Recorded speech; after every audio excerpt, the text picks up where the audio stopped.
আলিফ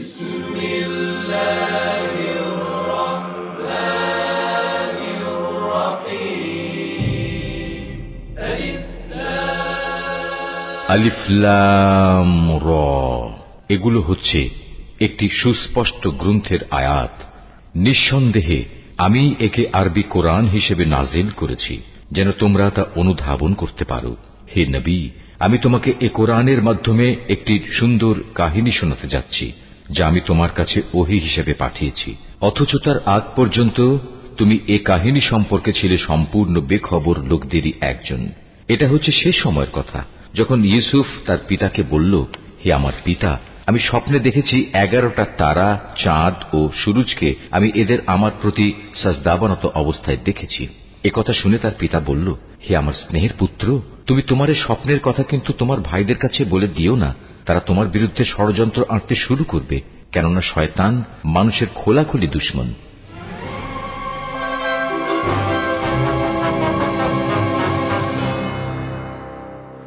খ্রিস্টপূর্ব 1160 অব্দে ব্যাবেল নামক দেশের দক্ষিণে ফাদ্দান আরাম নামক এক শহর ছিল।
হে মহান ইস্তার, হে সকল প্রভুর মাতা, হে আমাদের দয়ালু প্রভু, আমাদের জন্মদানকারী মঙ্গলদাতা প্রভু, এই অবুঝ শিশুটিকে আরোগ্য দান করুন আর তার মা জননীকে আনন্দিত করুন।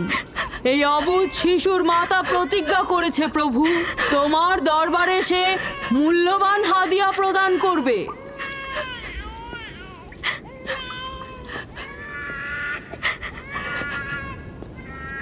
আমি মহান ইস্তারের কাছে প্রার্থনা করেছি যেন তিনি তোমার সন্তানকে জীবিত রাখেন। তুমি এখন তোমার সন্তানকে নিয়ে যেতে পারো।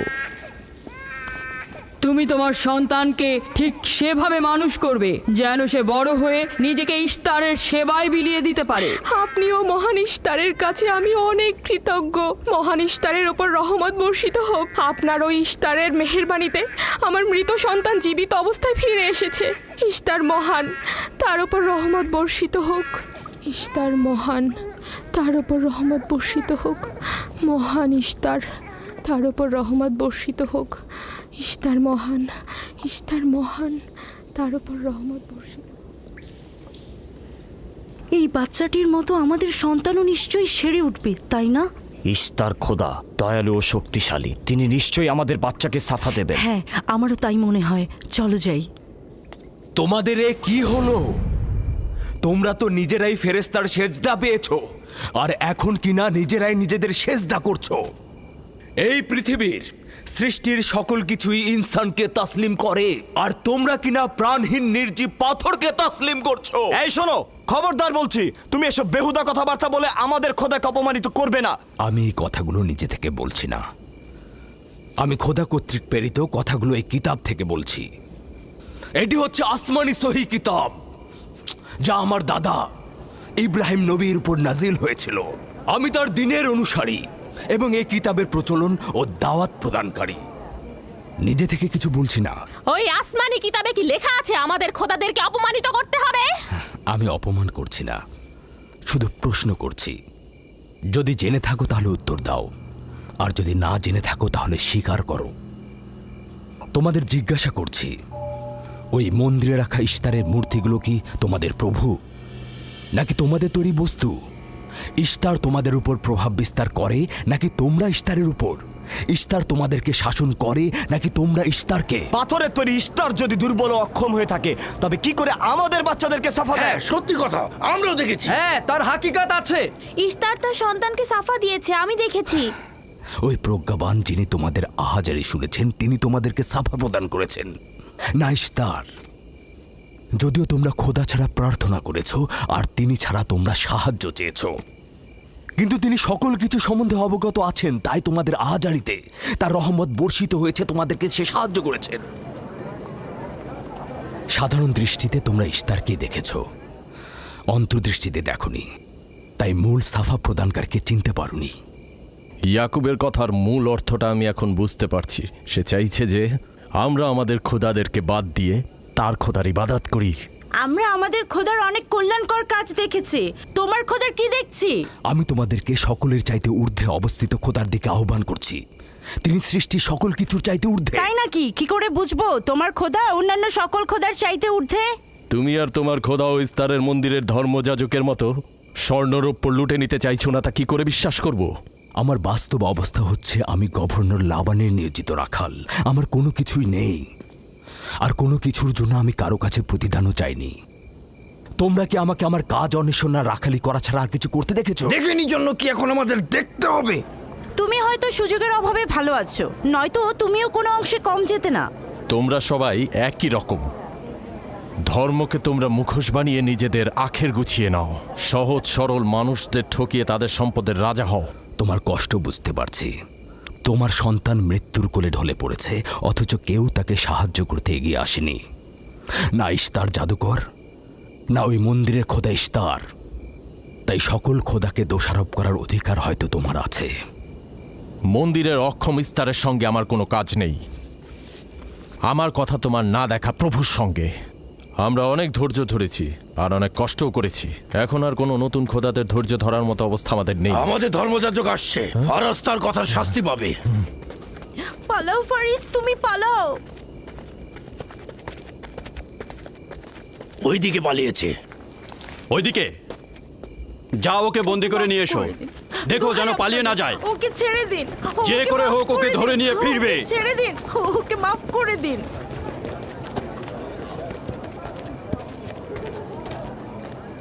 যদি শুধুমাত্র গভর্নরের জামাতা না হতে, তাহলে আমি জানি তোমাকে কিভাবে শায়েস্তা করতে হয়। মন্দিরের কোনো প্রতিনিধির সাথে আমার কোনো কাজ নেই। তোমরা সবাই চলে যাও। ইয়াকুবের কুফরি কথায় তোমরা কেউ কান দেবে না, আর কেউ বিশ্বাস করবে না। তোমরা কি কেউ দেখছো না? হ্যাঁ, এই ইয়াকুব তার কুফরি কথাবার্তার কারণে ফাদ্দানে দুর্ভিক্ষ নিয়ে আসছে। আমাদের ধর্মযাজক ঠিক কথাটাই বলেছেন। ইস্তারের অভিশাপে বালা মুসিবত আসার পূর্বেই চলো চলো আমরা এখান থেকে চলে যাই।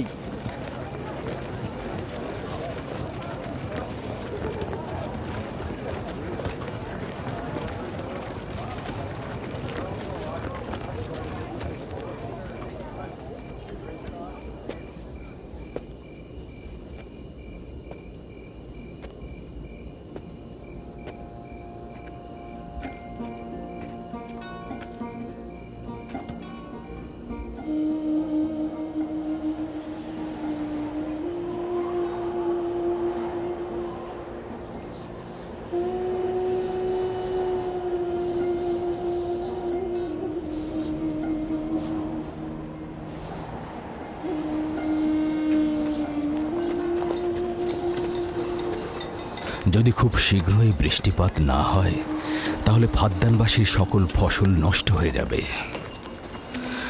আশা করছি মহান খোদা অতি দ্রুতই বৃষ্টিপাত প্রদান করবেন। ওখানে কি হচ্ছে বাবা? এটা ফাদ্দানবাসীর প্রাচীন রীতিনীতি। এখানে ইশতার নিয়ে কেউ কটু কথা বললে তাকে আগুনে নিক্ষেপ করে হত্যা করা হয়। বিচার করা হয় না সে সত্য বলেছে কিনা। ছেড়ে দাও ছেড়ে দাও আমাকে বলছি করেছে ছেড়ে দাও আমাকে ছাড়ো বলছি হে মহান ছেড়ে দাও। ধর্মগুরু ওকে মাফ করে দাও আমাদের উপর রহম করো আমাকে ছাড়ো ছাড়ো আমার কি দোষ আমি তো কিছু করি নাই আমি কি বলেছি তোমাদের আমাকে আমাকে এভাবে বেঁধে নিয়ে যাচ্ছ আমাকে ছাড়ো শোনো, তুমি এখানে ভেড়ার পালগুলো দেখে রাখো, আমি একটু আসছি। ছাড়ো ছাড়ো ছাড়ো আমাকে এই, ছেড়ে দাও ছেড়ে দাও ছেড়ে দাও এই, তোমরা তোমরা নির্মমতা করছো তোমরা আমার উপর নির্মমতা করছো আমাদের রহম করো ছেড়ে দাও ছেড়ে দাও এই আমার কি দোষ আমার কি দোষ আমাকে ছাড়ো ছেড়ে দাও এই তোমরা আমার উপর অবিচার করছো ওই যে দেখো ইয়াকুব কি রাখাল করছো? গভর্নর লাবানের জামাতা এটা ঠিক করছো না আমাদের উপর দয়া করুন আমাদের উপর রহম করুন কাফের শাস্তি একটাই। সাবধানবাসী তোমরা দেখে রাখো তোমরা অবশ্যই শাস্তি পাওয়া উচিত একদম ঠিক না আমার উপর অবিচার হচ্ছে আমি কিন্তু আমাকে এভাবে অমানবিক ভাবে পড়ানো হচ্ছে এটা তোমরা সহ্য করো না তোমরা জেগে ওঠো রক্ষা করুন ওকে রক্ষা করো আমাকে বাঁচাও বাঁচাও ফাদ্দানবাসী আমাকে বাঁচাও ফাদ্দানবাসী আমি বলছি আমি কোনো অন্যায় করিনি অভিযুক্ত ফারাজ ইস্তারের শত্রু ও পাথর দিয়ে ইস্তারকে আক্রমণ করতে চেয়েছে এবং আমাদের খোদাকে অসমর্থ ও নালায়েক বলে আখ্যায়িত করেছে। ফদ্দান শহরের প্রাচীন রীতিনীতি অনুযায়ী যে আমাদের খোদা ইস্তারকে অবমাননা করবে তাকে অবশ্যই আগুনে নিক্ষেপ করে হত্যা করা হবে। ফাদ্দানবাসী তোমরা কি এরকম চুপ করে পাথরের মতো আমাকে দেখে যাবে তোমরা কি কিছুই বলবে না আমাকে এরকম অমানবিক ভাবে অত্যাচার করে পোড়াতে যাচ্ছে এই লোকজন তোমরা কি কিছু বেচারা ফারাস তোমরা কি নিশ্চুপ হয়ে সারা জীবন দেখে যাবে ফাদ্দানবাসী দয়া করুন রক্ষা করো আমাকে কেউ তো এগো একদিন আমার মতো তোমাদের কেউ এভাবে পুড়িয়ে ফেলবে ওরা তোমরা চুপ করে থেকো না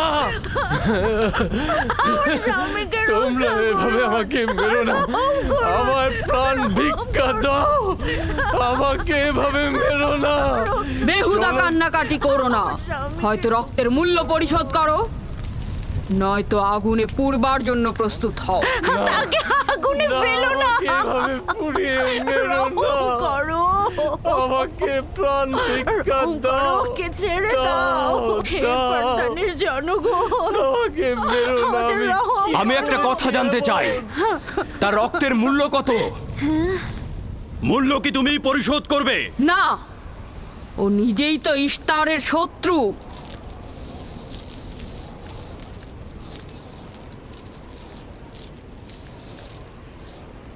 তুমি নিজেই তো ইস্তারের শত্রু প্রথমে তোমার নিজের রক্তের মূল্য পরিশোধ করো তাহলে আমাকে বন্দি করছো না কেন? বন্দি করো। অগ্নিপিণ্ডের মধ্যে নিক্ষিপ্ত হওয়া তো আমাদের বংশের প্রাচীন ঐতিহ্য। আমার দাদা ইব্রাহিম উনিও তো একবার নমরুদের আদেশে অগ্নিপিণ্ডের মধ্যে নিক্ষিপ্ত হয়েছিলেন।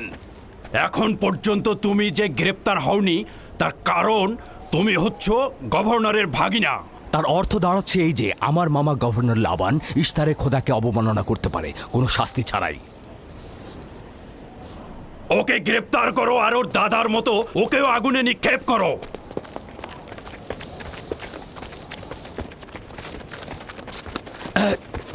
ছেড়ে দাও, আমার প্রশ্নের উত্তর দাও, ছেড়ে দাও আমাকে। এই, এখানে কি হচ্ছে এসব?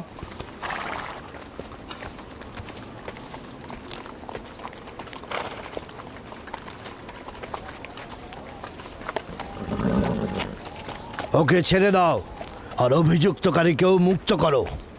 ফারাসের অবশ্যই শাস্তি পাওয়া উচিত যখন ইয়াকুব জীবনের মূল্য পরিশোধ করতে চায় তখন তোমাদের কোনো অধিকার নেই ওকে শাস্তি দেবার।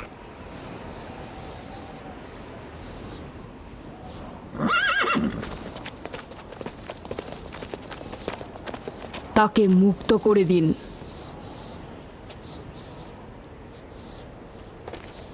ইয়াকুব, তুমি অবশ্যই ফারাসের জীবনের মূল্য স্বরূপ 500 দিনার পরিশোধ করবে। হ্যাঁ, কোনো সমস্যা নেই, আমি এই অর্থ পরিশোধ করব।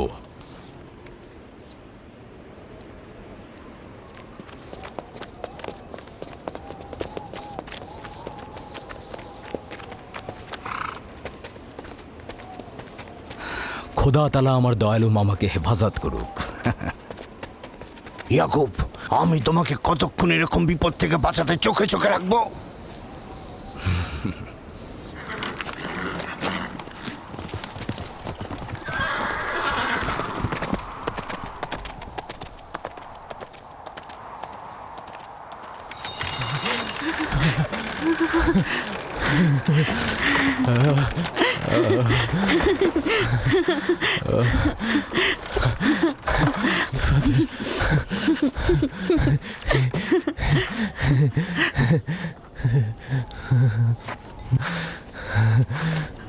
আপনি মহান, আমরা কৃতজ্ঞ, আমরা অনেক কৃতজ্ঞ আপনার কাছে, আপনার কাছে।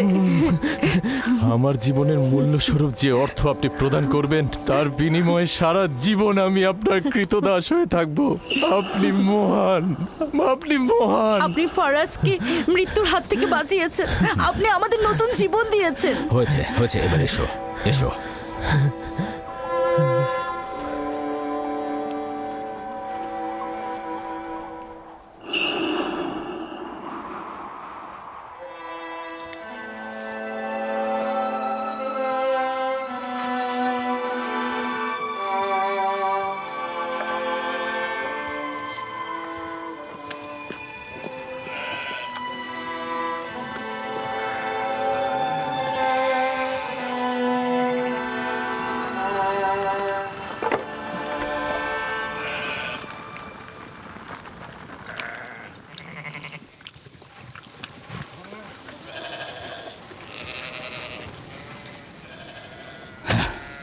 লোকটি আসলেই খুব ভালো, আসার পর থেকে শুধু কাজই করে যাচ্ছে। হ্যাঁ, বছরের পর বছর ইস্তার, ফাদ্দান ও ব্যাবলের লোকজনকে অন্যায়ভাবে কোরবানি দিয়ে আসছে। আজ তোমার পিতার জন্য আমি ও ফারাজ বেঁচে গেছি। আপনি ওর জীবন বাঁচিয়েছেন বলেই ও ইস্তার পূজা ছেড়ে এক খোদার ইবাদতে মশগুল হয়েছে। হ্যাঁ, তা হয়েছে রাহেলা। আসলে যখন সে মৃত্যুর হাত থেকে রক্ষা পেয়েছে তখনই এক খোদায় বিশ্বাস এনেছে।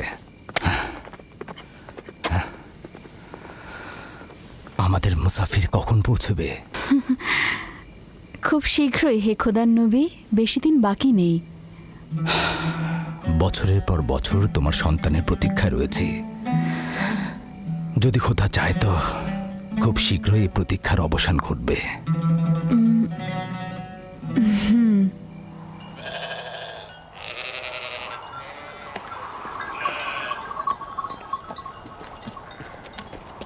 ইস্তেকদার, তোমার ও তোমার পরিবারকে সালাম। তোমার উপরও দরুদ বর্ষিত হোক ইয়াকুব রাখাল। হ্যাঁ, কৃতজ্ঞতা জ্ঞাপন করছি। মন্দিরে ইস্তারের জন্য খোরমা হাদিয়ে নিয়ে যাচ্ছ?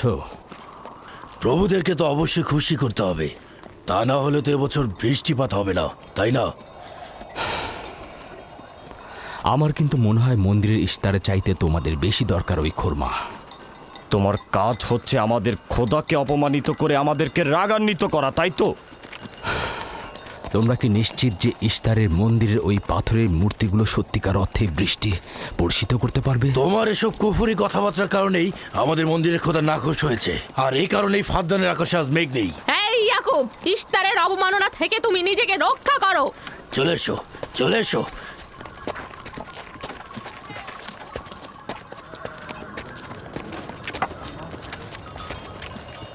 এটা তোমাদের কেমন বিবেচনা? তোমরা শক্তিশালী ও দয়ালু এক খোদাকে রেখে নির্জীব পাথরের উপাসনা করছো। কেন তোমরা বিষাদগ্রস্ত জমিনে নিজেদের আত্মাকে এক খোদার ঈমানের নূরে আলোকিত করছো না?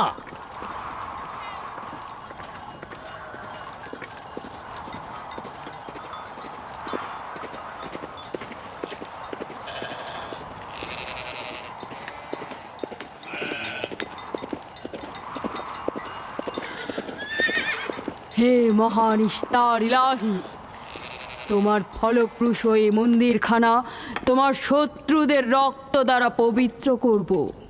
শুষ্ক মৌসুমকে এই অঞ্চল থেকে দূর করে দাও, তোমার রহমতের বৃষ্টি বর্ষণ করো। হে মহান ইস্তার ইলাহি, তোমার এই ফলপ্রসূ মন্দিরকে তোমার শত্রুদের রক্ত দ্বারা পবিত্র করব। হে মহান ইস্তার ইলাহি, এই অঞ্চলের শুষ্ক মৌসুমকে তুমি দূর করে আলী দাও। জনাব। তোমার রহমতের বৃষ্টি বর্ষণ করো। হে ইয়াকুব আবারও মহান মন্দিরের ইস্তার বিপক্ষে ইলাহি, দাঁড়িয়েছে। আমাদের খোদাকে তোমার অবজ্ঞা করেছে। রহমতের বৃষ্টি বর্ষণ করো। হে ইশতেকদারের সাথে মন্দিরে ঢোকার সময় কথা বলেছে। তোমার আমিও দূর রহমতের থেকে দেখেছি। বৃষ্টি বর্ষণ করো। হে মহান ইস্তার ইলাহি, তোমার ইয়াকুব হাত গুটিয়ে বসে থাকবে না। ধ্বংস করো, তোমার দুশমনদের ধ্বংস করো, আর ফারদানের জনগণের উপর রহমতের বৃষ্টি বর্ষণ করো।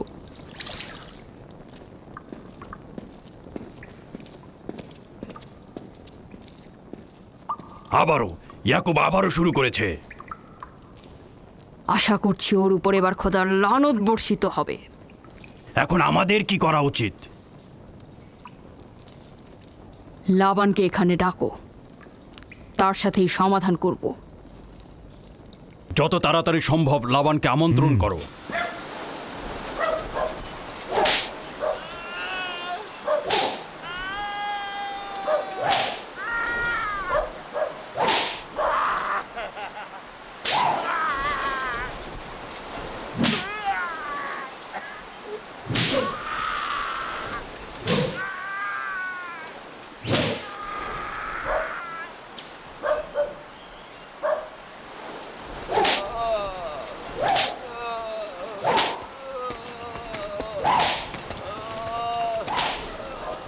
জনাবে আলী, ইস্তার মন্দিরের মহান ধর্মগুরু আপনাকে সাক্ষাতের জন্য আমন্ত্রণ জানিয়েছেন।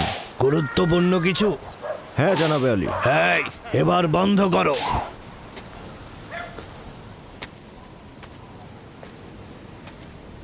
তুমি যদি আবারও চুরি করেছো, তাহলে তোর আর আঘাতে আর জীবিত ফিরবে না। আমি কথা দিচ্ছি এমন ভুল আর কখনো হবে না। ছেড়ে দাও একে। এসো।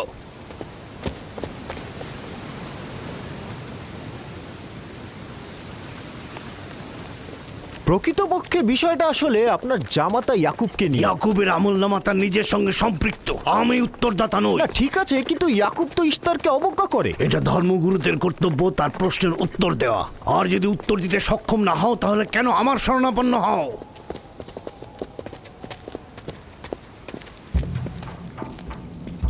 খোদার চাইতেও বড় খোদা মহান ইস্তার রাগান্বিত হয়েছেন। আমি দুর্ভিক্ষ দেখতে পাচ্ছি, যা ফারদানের জনগণের জন্য শুষ্ক মৌসুম আর মৃত্যুর কারণ হতে যাচ্ছে। জনাবে আলী, আমি তার আপনি একটু মধ্যে অপেক্ষা করুন, আমি শোকার্ত ধর্মগুরুকে অবস্থা খবর দেখতে দিচ্ছি। মহান ইস্তারকে সে রাগান্বিত করেছে। এ অপমান ইস্তার সহ্য করতে পারছেন না। কেউ একজন ইস্তারকে খেপিয়ে তুলেছে। যে মহান খোদাকে অপমান করেছে, সে দ্রুতই শাস্তি পাবে। মহান ইস্তার তার বলি যাচ্ছেন। আমি ফারদানের শান্তি আর নিরাপত্তায় নিয়োজিত। আমার ভাগিনার কার্যাবলী দেখার জন্য নয়। তুমি অবশ্যই তাকে শান্ত করবে। অবমাননা করে? অবশ্যই করে। আমার মনে হয় আব্বা আপনি ভুল করছেন। সে অবমাননা করছে না, সত্য প্রচার করছে। আমার সন্তান বনি ইসরায়েলেরা কেন ক্ষমতা ও পেশি শক্তিকে মূল দণ্ড হিসেবে মনে করছে? আমি তো তাদেরকে পেশি শক্তি বা জোর করে চাপিয়ে দেওয়া কোনো কিছু শিক্ষা দেইনি। চিন্তা করো না, সব ঠিক হয়ে যাবে। খোদা মহান।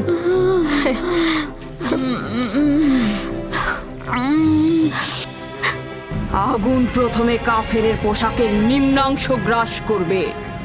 যারা ইস্তারকে অবমাননা করেছে, অতি দ্রুতই তাদের ধ্বংস আসন্ন। এই লোক নিজের জন্য কোনো রহম নিয়ে আসেনি, এবং সে তোমাদেরও কোনো রহম দিতে পারবে না। সে তোমাদের জন্য যেমন দুর্ভিক্ষ নিয়ে আসছে, তেমনি তার স্ত্রী পুত্রের জন্য মৃত্যু ডেকে নিয়ে আসছে।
আলিফ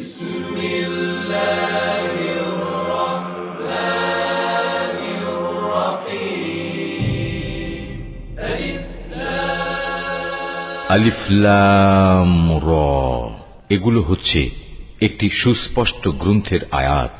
নিঃসন্দেহে আমি একে আরবি কোরআন হিসেবে নাজিল করেছি, যেন তোমরা তা অনুধাবন করতে পারো। হে নবী, আমি তোমাকে এ কোরআনের মাধ্যমে একটি সুন্দর কাহিনী শোনাতে যাচ্ছি, যা আমি তোমার কাছে ওহী হিসেবে পাঠিয়েছি। অথচ তার আগ পর্যন্ত তুমি এ কাহিনী সম্পর্কে ছিলে সম্পূর্ণ বেখবর লোকদেরই একজন। এটা হচ্ছে সে সময়ের কথা যখন ইউসুফ তার পিতাকে বলল, হে আমার পিতা, আমি স্বপ্নে দেখেছি 11টা তারা, চাঁদ ও সূরজকে আমি এদের আমার প্রতি সাজদাবানত অবস্থায় দেখেছি। একথা শুনে তার পিতা বলল, হে আমার স্নেহের পুত্র, তুমি তোমার এই স্বপ্নের কথা কিন্তু তোমার ভাইদের কাছে বলে দিও না। তারা তোমার বিরুদ্ধে ষড়যন্ত্র আঁটতে শুরু করবে, কেননা শয়তান মানুষের খোলাখুলি দুশমন।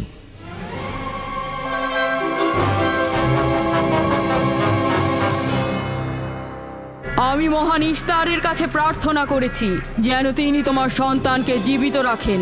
এটা তোমাদের কেমন বিবেচনা? তোমরা শক্তিশালী ও দয়ালু এক খোদাকে রেখে নির্জীব পাথরের উপাসনা করছো। খবরদার বলছি, তুমি এসব বেহুদা কথাবার্তা বলে আমাদের খোদাকে অপমানিত করবে না। আমি এই কথাগুলো নিজে থেকে বলছি না, আমি খোদা কর্তৃক প্রেরিত কথাগুলো এই কিতাব থেকে বলছি। ইয়াকুবের কুফরি কথায় তোমরা কেউ কান দেবে না আর কেউ বিশ্বাস করবে না। ইয়াকুবের কথার মূল অর্থটা আমি এখন বুঝতে পারছি। সে চাইছে যে আমরা আমাদের খোদাদেরকে বাদ দিয়ে তার খোদার ইবাদত করি। হয়তো রক্তের মূল্য পরিশোধ করো, নয়তো আগুনে পুড়বার জন্য প্রস্তুত হও। অগ্নিপিণ্ডের মধ্যে নিক্ষিপ্ত হওয়া তো আমাদের বংশের প্রাচীন ঐতিহ্য।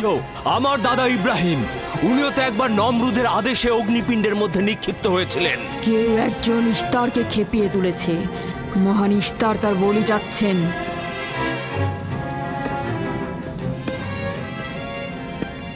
লাবান,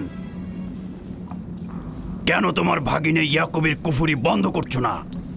তোমরা তো ব্যাবিলনের জনগণের ইমানের মালিক, তার প্রশ্নের জবাব দিয়ে দাও। আমি তো গভর্নর, ধর্মগুরু নই। কিন্তু সে তোমার ভাগিনা এবং তোমার কন্যাদের স্বামী। আমি ফারদানের শান্তি আর নিরাপত্তায় নিয়োজিত, আমার ভাগিনার কার্যাবলী দেখার জন্য নয়। এই কারণেই তাকে শান্ত করতে হবে। সে ফাদ্দানের শান্তি নষ্ট করছে। ফাদ্দানের শান্তি ফিরিয়ে আনতে হবে, তা না হলে অতি দ্রুত ফাদ্দানের বুকে দুর্ভিক্ষ নেমে আসবে, আর এটার দায়ভার সম্পূর্ণ ইয়াকুবের। কি করে করি বলো? ইয়াকুব এখানে ভেড়া রক্ষণাবেক্ষণের প্রধান ব্যক্তি, অর্থনৈতিক চালিকা শক্তিও বটে, আর ও কিনা হয়ে গেল এখানকার বদখদের প্রধান কারণ। হ্যাঁ, কারণ ও এখনো ইশতারের কুফরি করেই যাচ্ছে। ইয়াকুব তো ব্যাবিলনের খোদাদের উপর ঈমান আনেনি, কিন্তু তারা তো কিছু বলেনি। ব্যাবিলনের খোদাদের প্রতি ঈমান না আনলেও তাদেরকে কখনো অবজ্ঞা করে কথা বলেনি। কিন্তু এখানে তো সে মহান ইশতারকে অবমাননা করেই চলেছে। তুমি অবশ্যই তাকে শান্ত করবে। অবমাননা করে? অবশ্যই করে। তুমি কি কখনো ভেবে দেখেছো যে ব্যাবিলন রাজ্য কেন তোমাকে নিয়োজিত করেছে? তাহলে এটাও জেনে রাখো কেন আমাকে গভর্নর নিয়োগ করা হয়েছে। উত্তম হলো এটা জানা যে আমি ব্যাবিলন থেকে ফরমান গ্রহণ করি, না তোমাদের থেকে, না তোমাদের ইস্তার থেকে। যদি ইশতারের মন্দিরের ধর্মগুরু বাবেল এই কথাগুলো তুলে ধরেন তবে কোনো অসুবিধা নেই তো?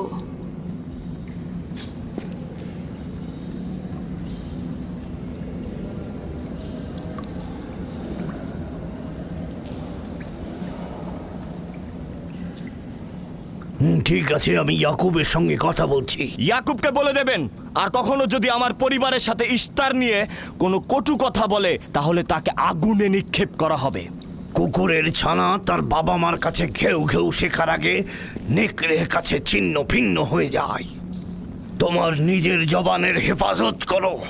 এবারের মতো ক্ষমা করে দিচ্ছি, পরের বার কিন্তু করব না।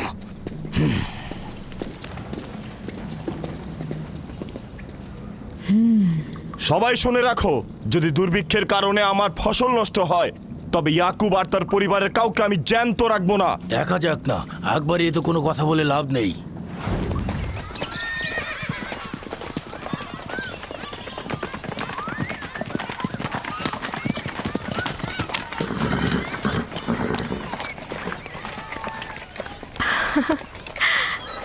আব্বা আব্বাজান এসেছেন।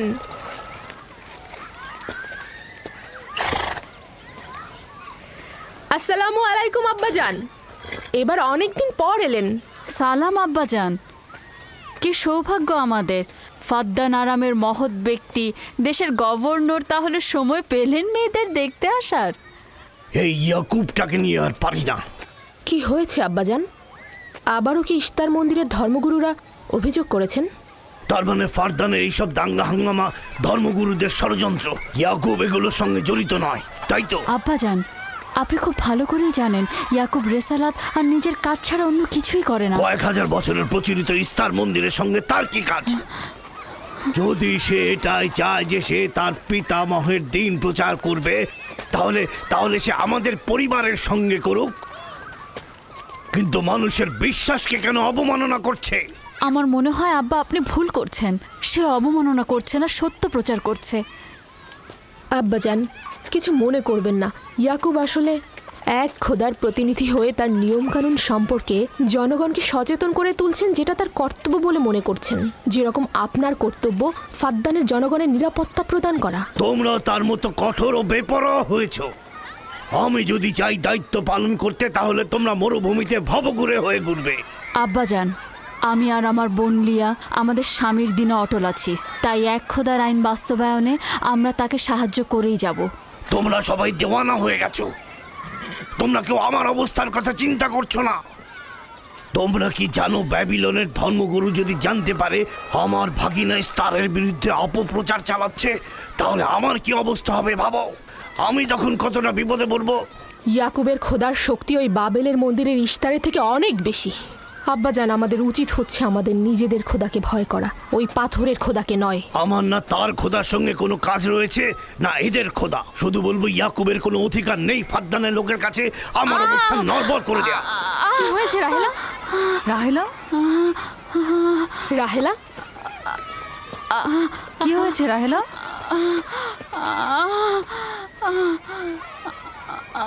রাহেলা, রাহেলা, কি হলো তোমার? এমন করছো কেন? আলহামদুলিল্লাহ, মনে হয় সময় হয়ে গেছে। যাও, ধাত্রীকে খবর পাঠাও। আচ্ছা আচ্ছা, যাও।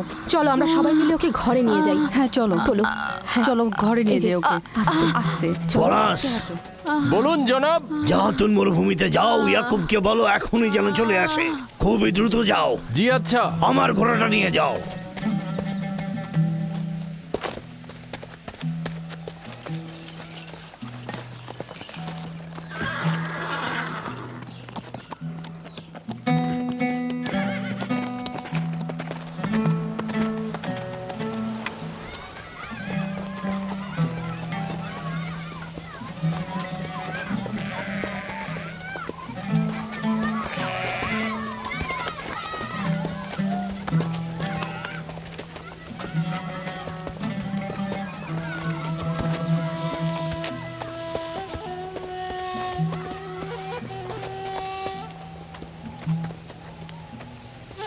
রাখালেরা চতুষ্পদী প্রাণীগুলোকে হেদায়েত করে, আর নবুয়াত ইনসানদের হেদায়েত করে থাকে।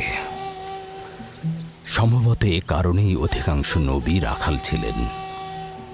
আমি ইসরায়েল ভেড়াগুলোর সঙ্গে আমার সন্তানদেরও মরুভূমিতে নিয়ে এসেছি, যাতে তারা হেদায়েত গ্রহণ শিখতে পারে। আমার সন্তান বনি ইসরায়েলেরা কেন ক্ষমতা ও পেশি শক্তিকে মূল দণ্ড হিসেবে মনে করছে? আমি তো তাদেরকে পেশি শক্তি বা জোর করে চাপিয়ে দেওয়া কোনো কিছু শিক্ষা দেইনি। তোমরা কি শুরু করলে? তোমরা কি শুরু করলে? ওঠো, ওঠো, শামুন, ওঠো। আমার উত্তরাধিকারী ও পরিবারের প্রধান সেই হবে যে খোদাকে সবচাইতে বেশি ভালোবাসবে। ইব্রাহিম ও ইসহাক ছিলেন সর্বোৎকৃষ্ট। তার মানে এই নয় যে তারা অধিক শক্তিশালী ছিলেন। শক্তি দিয়ে সবকিছু জয় করা যায় না।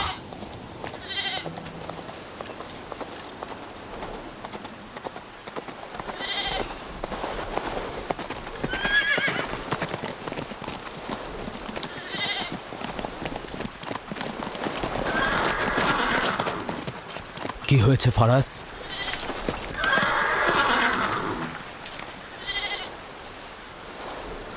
তোমরা ভেড়াগুলোকে নিয়ে আসো।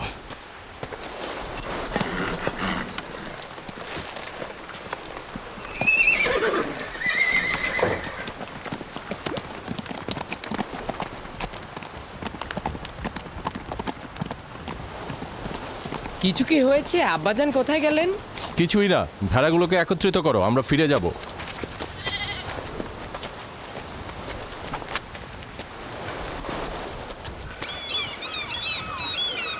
বেল হ্যাঁ, রাহেল তো তোমার সতীন। রাহেলের সঙ্গে তোমার অনেক ভালো সম্পর্ক দেখছি। ওই সন্তান না থাকায় ভালো সম্পর্কটা ছিল। রাহেলের সাথেও ভালো সম্পর্ক ছিল, ওই ইয়াকুবের সাথেও ভালো সম্পর্কটা ছিল। আমার সন্তান নেই, তার সন্তান হচ্ছে, ভালো সম্পর্কটা থাকে কি করে? এমন ভাবে বলছো কেন? রাহেল আর ইয়াকুব তো ইনসান হিসেবে খুবই ভালো। হ্যাঁ, কিন্তু ইয়াকুব তো রাহেলকে অনেক বেশি ভালোবাসে। আর যেহেতু এখন তার সন্তান হচ্ছে, তার স্থান তো সব স্ত্রীর থেকে উপরেই হবে, তাই না? ইয়াকুবের কয়টা স্ত্রী? 4 জন, আমি, লিয়া, জুলফা ও রাহেলা। এই বাদ দাও তো এসব, তাড়াতাড়ি চলো, না হলে শব্দ শেষে আবার আমার ঘাড়েই পড়বে। আরে আমি তো জানি ইয়াকুব বড় ন্যায়পরায়ণ আর মেহেরবান। সকল হিংসা ভুলে একটু ভালোবাসাটাকে বাড়াও, দেখবে সেও তোমাকে খুব ভালোবাসবে। আর ও তো খুব ভালো মানুষ। জনাবে আলী লাবান, আপনার ওপর শান্তি বর্ষিত হোক। ভালো পুরস্কার পেতে যাচ্ছ, কিন্তু রাহেল আর তার সন্তানকে সুস্থ চায়। চিন্তা করবেন না, আমি অনেক অভিজ্ঞ ধাত্রী।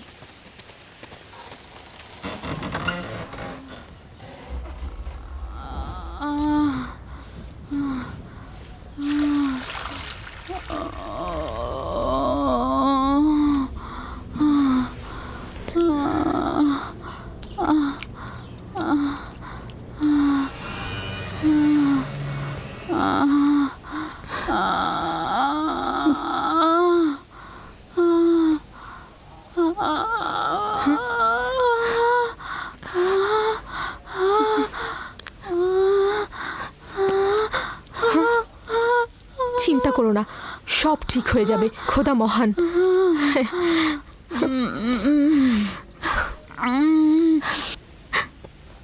রাহেল, রাহেল, রাহেল, এই যে রাহেল, কি হলো? কথা বলো। রাহেল, রাহেল, রাহেল, রাহেল তো রাহেল? বেহুশ হয়ে গেছে। রাহেল, রাহেল চোখ খোলো, রাহেল কথা বলো, রাহেল, রাহেল, এই যে রাহেল। রাহেলা, হ্যাঁ এমন তো নয়, তার উপর ইস্তারের খোদা রাগ পড়েছে।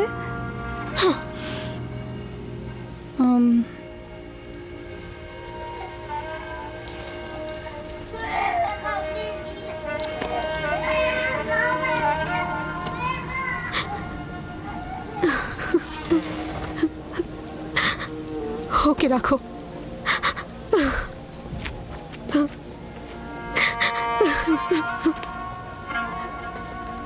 তোমরা তোমার খালার জন্য দোয়া করো, তোমাদের দোয়া খুব তাড়াতাড়ি কবুল হবে।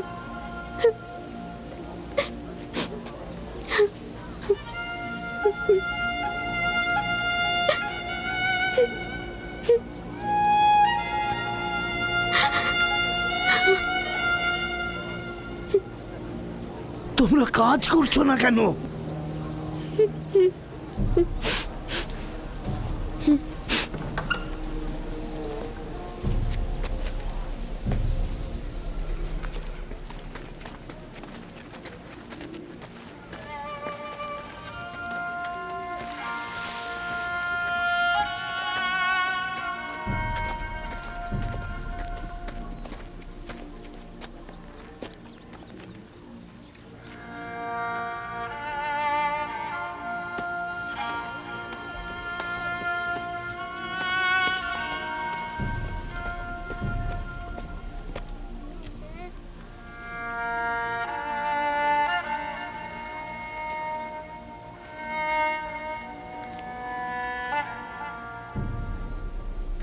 কেউ একজন ইস্তারকে রাগান্বিত করেছে। আগুন ও রক্ত দেখতে পাচ্ছি, অলক্ষণে মৃত্যুর ছায়া সর্বত্র দেখতে পাচ্ছি। আগুন প্রথমে কাফেরের পোশাকের নিম্নাংশ গ্রাস করবে। যারা ইস্তারকে অবমাননা করেছে, অতি দ্রুতই তাদের ধ্বংস আসন্ন। হ্যাঁ, ইস্তার তাকে ক্ষমা করবে না, অতি দ্রুতই সে তার শাস্তি পাবে। আমার মনে হয় ওরা ইস্তারের অভিশাপের ফল ভোগ করছে।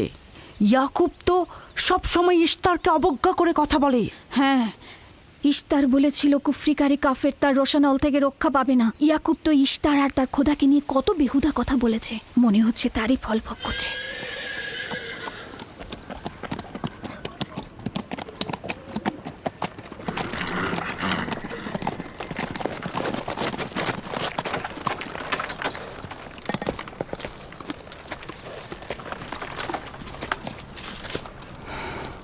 রাহেলের অবস্থা কেমন?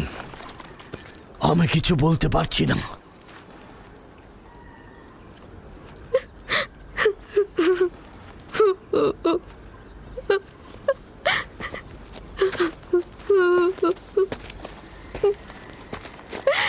কিছু একটা করুন, রাহেলের অবস্থা খুবই খারাপ। শান্ত হও, খোদার উপর ভরসা রাখো। তিনি যেমন চাইবেন তেমনই হবে, ভরসা রাখো। মানুষজন সব বলা বলি করছে, ইশতারের অভিশাপে আমরা এই বিপদে পড়েছি।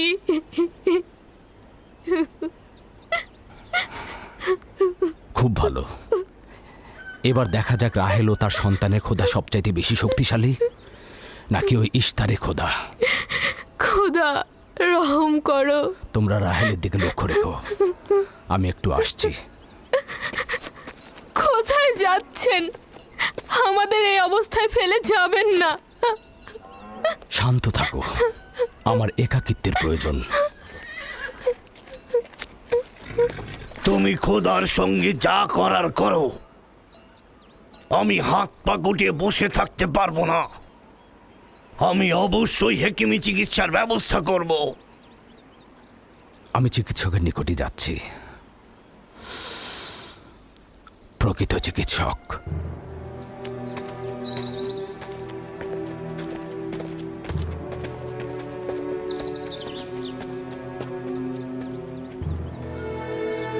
সে যেমন ফাদ্দানের লোকেদের বিপদের কারণ হয়েছে, তদ্রুপ আমার কন্যাদেরও বিপদের কারণ হয়েছে। জানি না ওর সঙ্গে কি করব।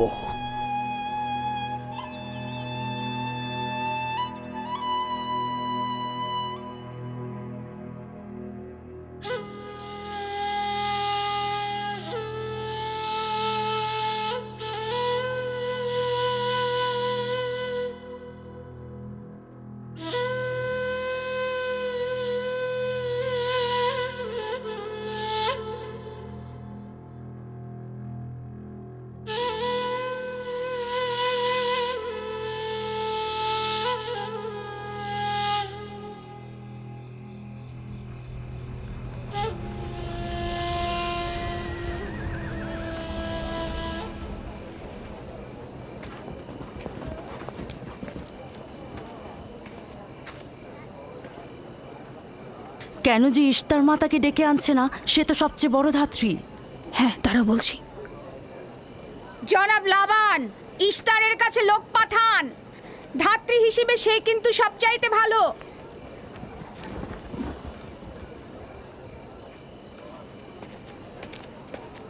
যাও গিয়ে খোঁজ নাও ইস্তার আছে কিনা।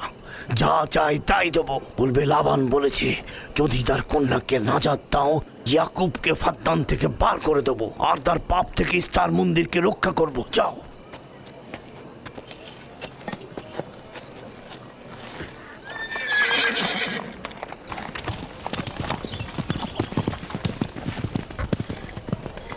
ইয়াকুব ইশতারের খোদাকে অপমান করেছে।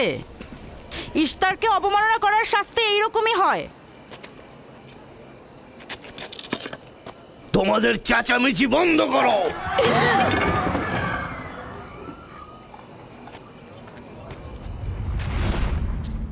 ইয়াকুবকে বলো কেন সে তার খোদার কাছে সাহায্য চাচ্ছে না। আমি যদি তার জায়গায় থাকতাম তবে অবশ্যই এ সময় আমার খোদাকে ভুলে যেতাম না। আমাকে পাঠিয়েছেন জনাব লাবান। তিনি কথা দিয়েছেন তার কন্যাকে যদি নাজাত দিতে পারেন, ইয়াকুবকে ফাদ্দান থেকে বের করে দেওয়া হবে। আমার দৃষ্টিতে এটা সর্বোত্তম সময় ফাদ্দানবাসীকে মহান ইশতারের কুদরত সম্পর্কে জানিয়ে দেবার এবং তার শক্তিমত্তা সম্পর্কে বুঝিয়ে দেবার এটাই উৎকৃষ্ট সময়। যদি রাহেলাকে বাঁচাতে পারো তাহলে তোমাদের উপর ফাদ্দানবাসীর ঈমান বৃদ্ধি পাবে। এখানে স্বর্ণরৌপ্যের ভাণ্ডার হবে। রাহেলের মৃত্যুও একই পরিণাম নিয়ে আসবে। বাদ দাও, মরে যাক। খুব ভালো, যাও এই কথাই গিয়ে বলো। রাহেলের মৃত্যু ইশতারের অভিশাপের ফল। একক খোদার ইবাদত করা এবং ইশতারকে দেখেও না দেখার ভান করার এমনটাই ফল। যদি এমনটা হতো, রাহেল ও তার সন্তানের মৃত্যুর পর আকাশ থেকে বৃষ্টি বর্ষিত হচ্ছে,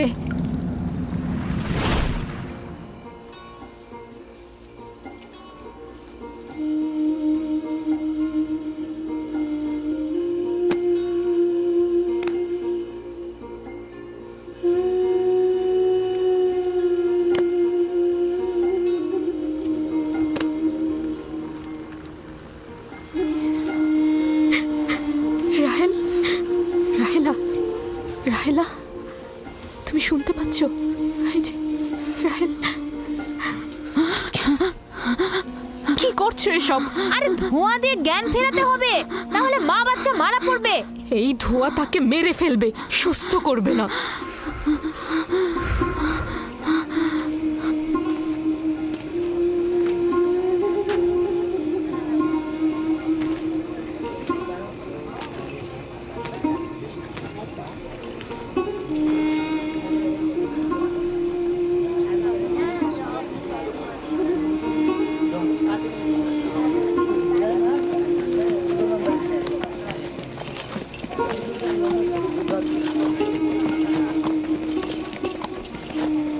ইশতার মাতে আসছেন। দেখা যাক এবার কার খোদা বিজয়ী হয়, ইয়াকুবের খোদা নাকি মন্দিরের খোদা। আরে পরিষ্কার বোঝা যাচ্ছে বিজয়ী হবে ইশতার।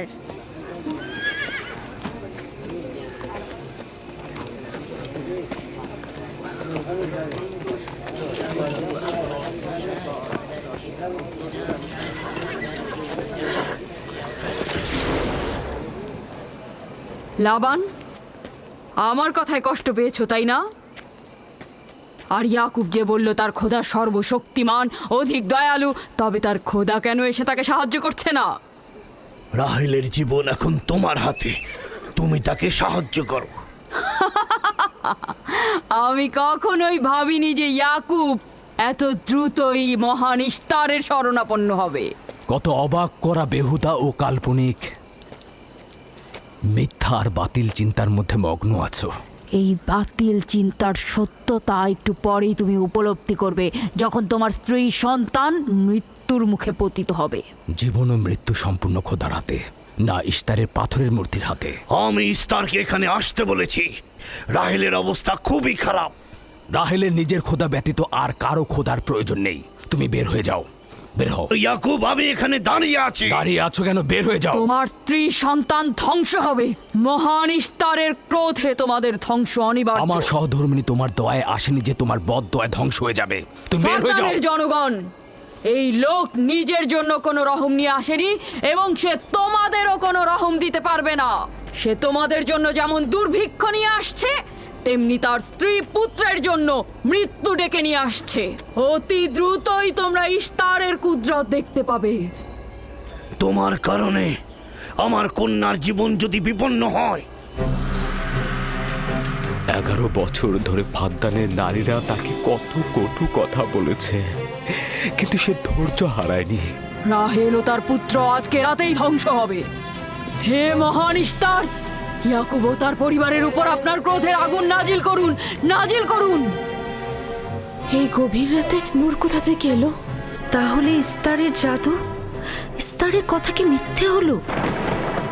আপনার ক্রোধের আগুন জ্বালিয়ে দিন।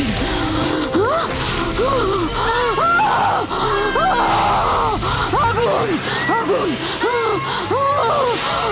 এই ছিল শক্তিশালী ইশতার, যার ধর্মগুরুরা আগুনে পড়লো অথচ সে কিছুই করতে পারলো না। দেখো, ইস্তার তো বলেছিল রাহেল ও তার সন্তান ধ্বংস হবে। এখন কি দেখা গেল? তারা তো নিজেরাই ধ্বংস হলো। ইউসুফের কদম মোবারক। কিন্তু যিনি ওই ইশতার মন্দির ধ্বংস করেছেন এবং ফাদ্দানে বৃষ্টি বর্ষণ করেছেন, তিনি আমার খোদা।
إنا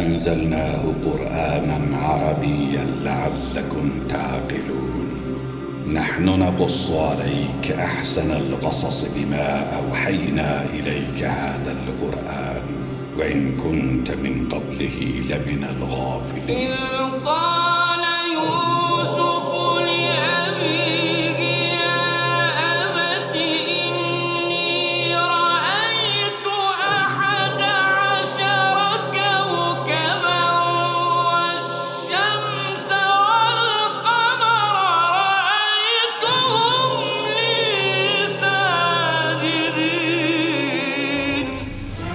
আলিফ লাম র এগুলো হচ্ছে একটি সুস্পষ্ট গ্রন্থের আয়াত। নিঃসন্দেহে আমি একে আরবি কোরআন হিসেবে নাজিল করেছি যেন তোমরা তা অনুধাবন করতে পারো। হে নবী, আমি তোমাকে এ কোরআনের মাধ্যমে একটি সুন্দর কাহিনী শোনাতে যাচ্ছি যা আমি তোমার কাছে ওহী হিসেবে পাঠিয়েছি, অথচ তার আগ পর্যন্ত তুমি এ কাহিনী সম্পর্কে ছিলে সম্পূর্ণ বেখবর লোকদেরই একজন। এটা হচ্ছে সে সময়ের কথা যখন ইউসুফ তার পিতাকে বলল, হে আমার পিতা, আমি স্বপ্নে দেখেছি 11টা তারা, চাঁদ ও সূরজকে আমি এদের আমার প্রতি সাজদাবানত অবস্থায় দেখেছি। একথা শুনে তার পিতা বলল, হে আমার স্নেহের পুত্র, তুমি তোমার এই স্বপ্নের কথা কিন্তু তোমার ভাইদের কাছে বলে দিও না, তারা তোমার বিরুদ্ধে ষড়যন্ত্র আঁটতে শুরু করবে, কেননা শয়তান মানুষের খোলাখুলি দুশমন।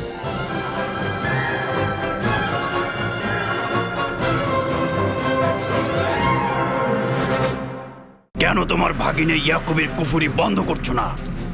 তোমরা তো ব্যাবিলনের জনগণের ইমানের মালিক, তার প্রশ্নের জবাব দিয়ে দাও। আমি তো গভর্নর, ধর্মগুরু নই। ব্যাবিলনের খোদাদের প্রতি ঈমান না আনলেও তাদেরকে কখনো অবজ্ঞা করে কথা বলেনি, কিন্তু এখানে তো সে মহান ইশতারকে অবমাননা করেই চলেছে। আমার মনে হয় আব্বা আপনি ভুল করছেন, সে অবমাননা করছে না, সত্য প্রচার করছে। আমার উত্তরাধিকারী ও পরিবারের প্রধান সেই হবে যে খোদাকে সবচাইতে বেশি ভালোবাসবে। রাহেল, এই যে রাহেল, কি হলো? কথা বলো। রাহেল, রাহেল, রাহেল, রাহেল রাহেল বেহুশ হয়ে গেছে। রাহেল, আমার মনে হয় ওরা ইশতারের অভিশাপের ফল ভোগ করছে। ইয়াকুব তো সব সময় ইশতারকে অবজ্ঞা করে কথা বলে। হ্যাঁ, এই বাতিল চিন্তার সত্যতা একটু পরেই তুমি উপলব্ধি করবে যখন তোমার স্ত্রী সন্তান মৃত্যুর মুখে পতিত হবে। হে পরওয়ারদিগার, তোমার আকাশ মেঘাচ্ছন্ন, কিন্তু ইয়াকুবের চোখ থেকে অঝরে ঝরছে। রাহেল 11 বছর ধরে একটি সন্তানের জন্য অপেক্ষায় প্রহর গুনছে। 11 বছর ধরে ফাদ্দানের নারীরা তাকে কত কটু কথা বলেছে, কিন্তু সে ধৈর্য হারায়নি। কতজন তাকে বন্ধা বাজা বলেছে, কেউ কেউ তাকে নিষ্ফলা ফলহীন বলে ডেকেছে।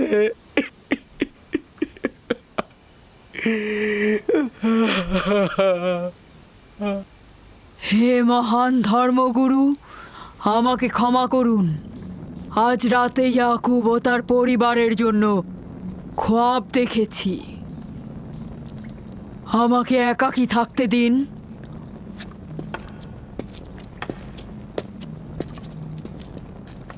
হে মহান খোদা, ইয়াকুব আর তার পরিবারের উপর আপনার অভিশাপ বর্ষিত করুন। তার অবশ্যই শাস্তি পাওয়া উচিত। রাহেল ও তার পুত্র আজকে রাতেই ধ্বংস হবে। হে মহান ইশতার, ইয়াকুব ও তার পরিবারের উপর আপনার ক্রোধের আগুন নাজিল করুন, নাজিল করুন। আজকেই ইয়াকুব ও তার পরিবারকে নির্বংশ করে দিন হে মহান ইশতার। আমার এই সকল চিন্তা শুধু রাহেল আর তার পুত্রের জন্য নয়, আমার চিন্তা হচ্ছে এদের মৃত্যুর কারণে বহু ঈশ্বরবাদীরা খুশি হয়ে যাবে, নির্জীব পাথরে আরাধনা বেড়ে যাবে, এর বিরুদ্ধে আমার এতদিনের আন্দোলন সংগ্রাম ব্যর্থ হয়ে যাবে। কিছু একটা করুন, আমার স্ত্রী সন্তানকে নাজাত দিন। আর এটা দেখে যেন ফাদ্দানের অধিবাসীরা জেগে ওঠে। তাদের নাজাত দিলে ফাদ্দানের অধিবাসীরা জেগে উঠবে আর বহু ঈশ্বরবাদীদের বিরুদ্ধে এক ঈশ্বরবাদীর বিজয় হবে। হে মহান খোদা, আপনি মালিক, আপনি আমাকে সাহায্য করুন, সাহায্য করুন।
এই গভীর রাতে নূর কোথা থেকে এলো?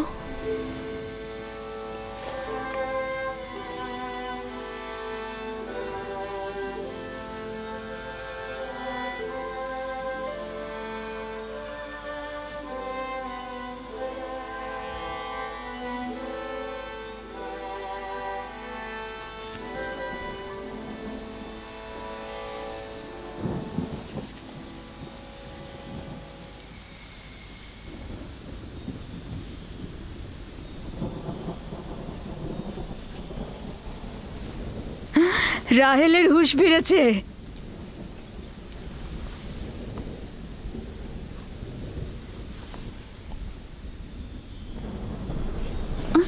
ওর ব্যথা আবার বেড়েছে।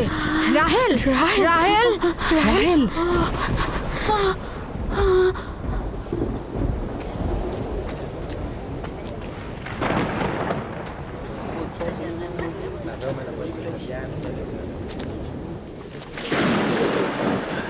মনে হচ্ছে আজকে রাত্রি বৃষ্টি হবে।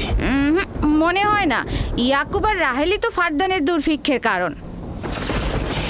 এটি মহান খোদার ক্রোধের নিশান। বিদ্যুৎ গর্জনের মতো ক্রোধ নিয়ে মহান খোদা পৃথিবীতে অবতরণ করবেন। ইয়াকুব ও তার পরিবারকে শাস্তি প্রদান করবেন। হে মহান ইস্তার, আপনার প্রভুত্বের সীমারেখা দিয়ে প্রতিহত করুন। আপনার ক্রোধের আগুন ইয়াকুবের পরিবারের ওপর নিক্ষেপ করুন।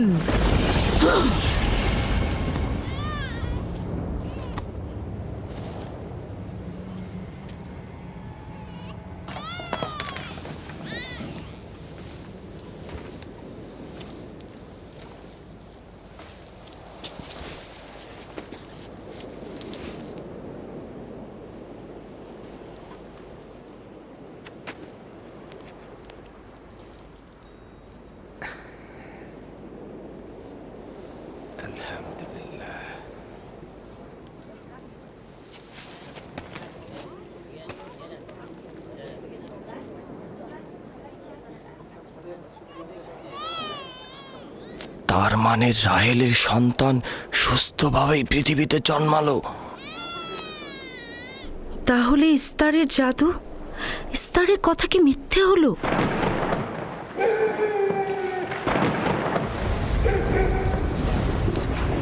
ফাদ্দানের জনগণ আপনার কুদরতে আজিম আর জাদুকর ইস্তারের জাদু দেখুক। হে মহান ইস্তার, আমাদের আনন্দিত করো, যাতে ফাদ্দানের জনগণ ইয়াকুবের খোদার দুর্বলতা দেখতে পায়। হে মহান ইস্তার, আপনার ক্রোধের আগুন জ্বালিয়ে দিন।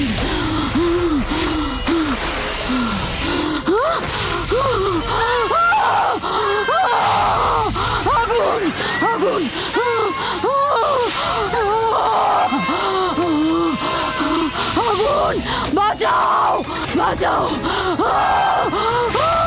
বাঁচাও বাঁচাও আগুন আগুন বাঁচাও আগুন ইস্তার বাঁচাও বাঁচাও বাঁচাও আগুন আগুন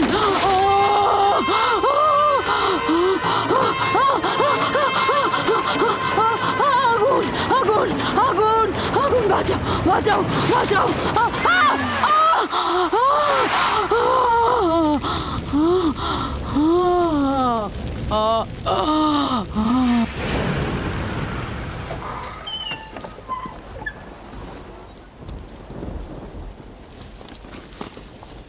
হে খোদার নবী, আপনার ওপর দরুদ বর্ষিত হোক। শুক্রিয়া। খোদা তাআলার রহমত সবার উপরে বর্ষিত হোক। মোবারক নতুন মানুষের আগমন। মোবারক হোক।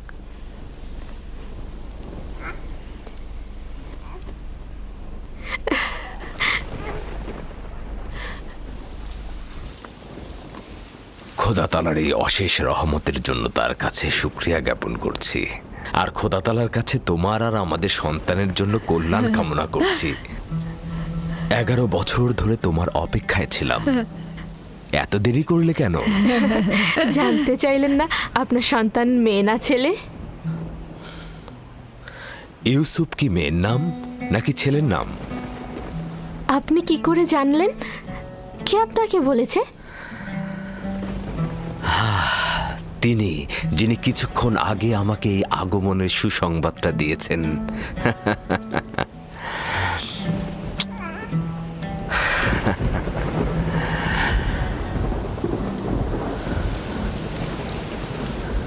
এই বৃষ্টিও তোমার কদমের বরকতেই হচ্ছে। খোশামদিদ।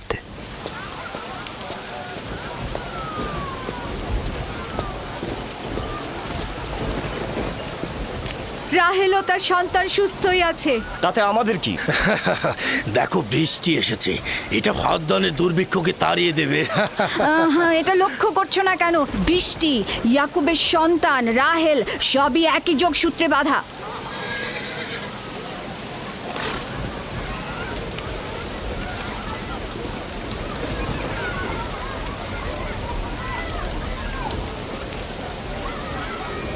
তার মানে রাহেল ও তার সন্তান রহমত স্বরূপ এসেছে। হ্যাঁ, বুঝতে পারছো না?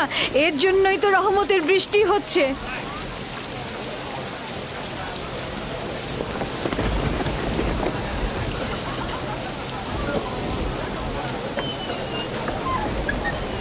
প্রিয় জনগণ, কেন তোমরা দাঁড়িয়ে আছো? ভেড়া এবং উট কোরবানি করো, ফাদ্দানকে সজ্জিত করো, আর ইয়াকুবের খোদার প্রতি অবশ্যই ধন্যবাদ জ্ঞাপন করব, কেননা আজ আমার কন্যার জীবন রক্ষা করেছে এবং আজ ফাদ্দানের দুর্ভিক্ষ শেষ হওয়ার শেষ দিন।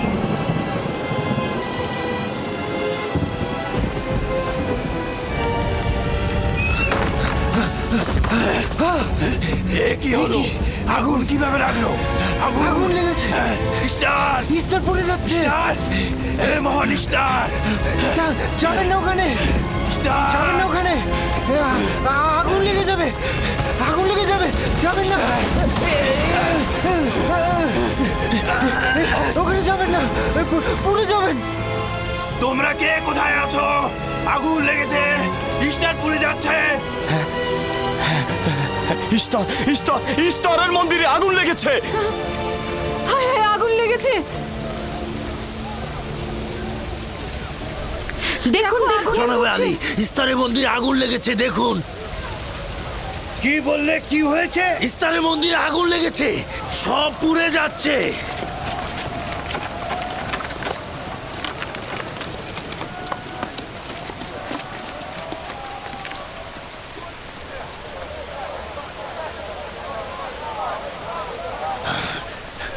এটা কিভাবে ঘটলো?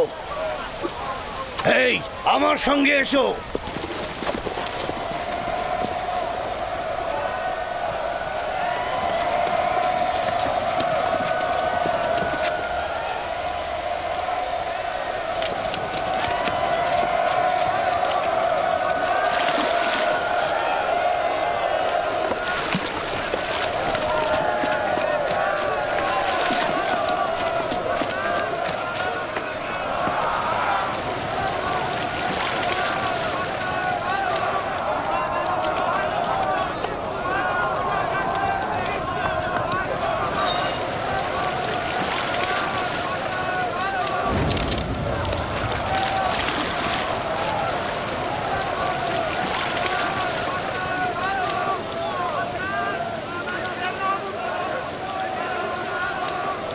বৃষ্টিতে সবকিছু ধৌত করে আগুন নিভিয়ে দেয়, তাহলে মন্দিরের আগুন কেন নিচ্ছে না?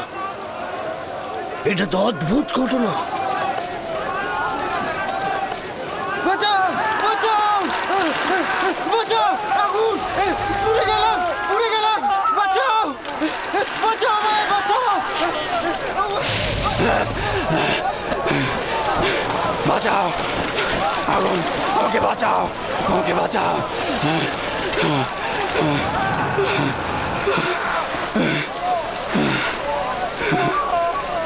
ধর্মগুরু, ইস্তারের জাদুর কি হলো? সে আগুনের ভিতর জ্বলছিল, আমি তাকে বাঁচাতে পারলাম না। জাদুকর আগুনে পড়েছে?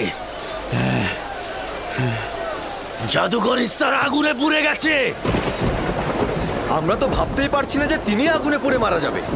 তার জন্য কিছুই করা গেল না। তার মানে আগুন ধর্মগুরুর খোদাকেও পোড়াতে আরে পারে? ভাই, এটা তো সহজ ব্যাপার, ও তো খোদা নয়, পূর্বেই তো। এই ছিল শক্তিশালী ইস্তার, যার ধর্মগুরুরা আগুনে পড়লো অথচ সে কিছুই করতে পারলো না। দেখো, ইস্তার তো বলেছিল রাহেল ও তার সন্তান ধ্বংস হবে। এখন কি দেখা গেল? তারা তো নিজেরাই ধ্বংস হলো। জনাব লাবান, কোথায় যাচ্ছেন? ইয়াকুবের খোদার প্রতি ঈমান আনতে যাচ্ছি।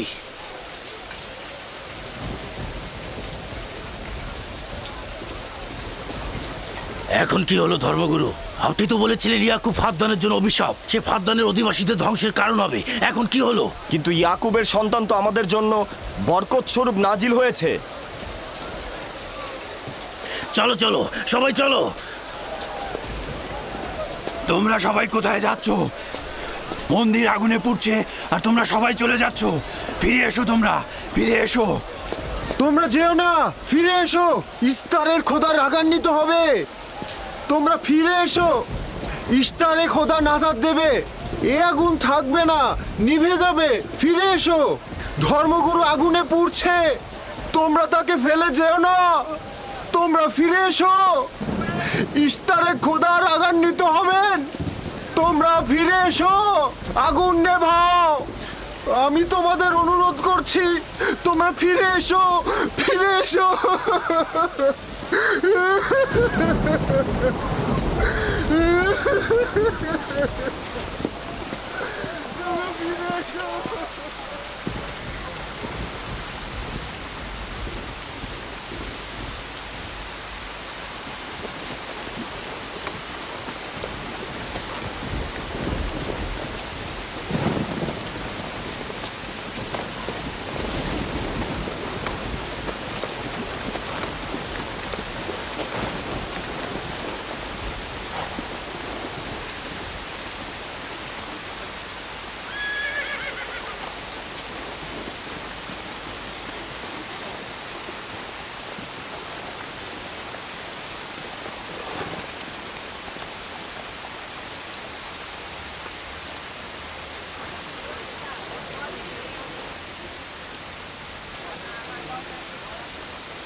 মনে হচ্ছে ইলাহি পাকের রহমতের বৃষ্টি এ অঞ্চলের মানুষের দেহ ও আত্মাকে পবিত্র করেছে। তোমার সন্তানের পবিত্র আগমনে এই অঞ্চলে বৃষ্টি বর্ষিত হলো। তোমার সন্তানকে আমাদের দেখাও।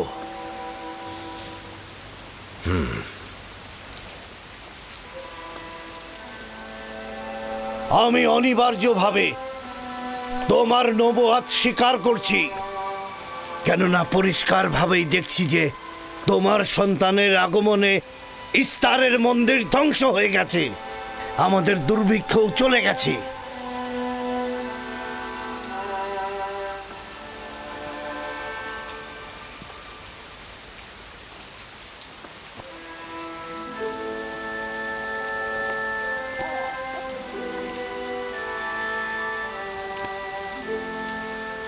ইউসুফের কদম মোবারক।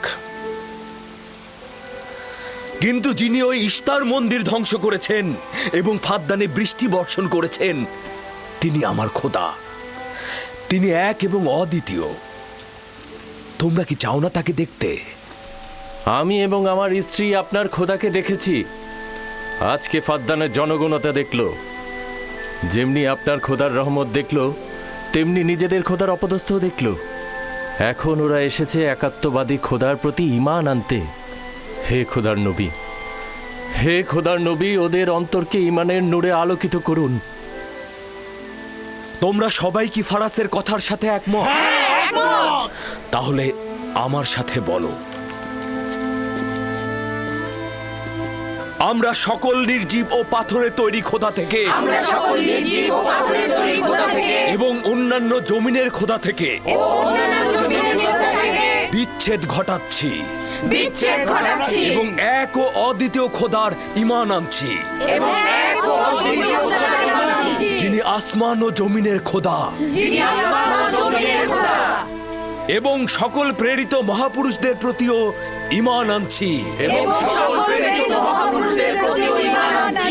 ও তাদের সকল ফরমানের প্রতিও আনুগত্য স্বীকার করছি।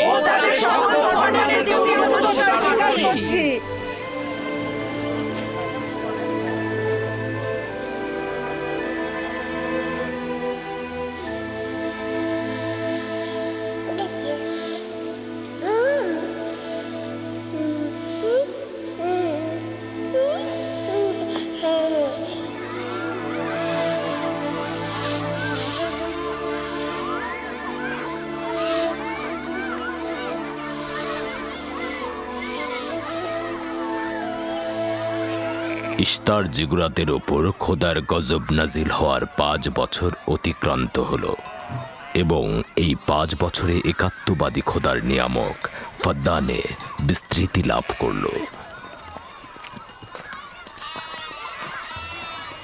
ইয়াকুব নবীর প্রিয় সহধর্মিণী এবং ইউসুফের মাতা রাহেল আবারও মা হতে চলেছেন। ইউসুফ, জি আম্মাজান। আজ তুমি তোমার পিতার সাথে মরুভূমিতে যাবে। ঠিক আছে আম্মাজান, আপনি যা বলবেন তাই হবে। এই যে নিন।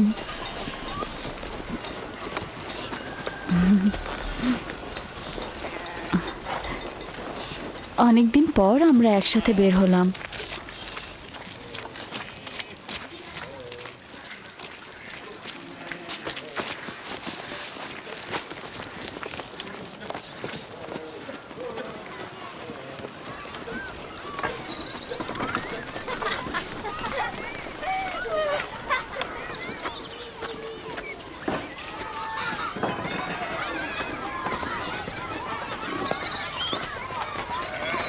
রাহেলের যখন সন্তান ছিল না তখনও সে ইয়াকুবের প্রিয়তম ছিল, আর এখন তো কথাই নেই।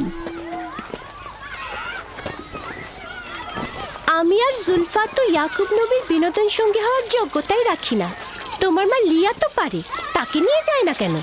সম্ভবত হাতে কাজ আছে, আর তিনি মরুভূমিতে বিনোদন করার মতন আগ্রহী নয়। সম্ভবত।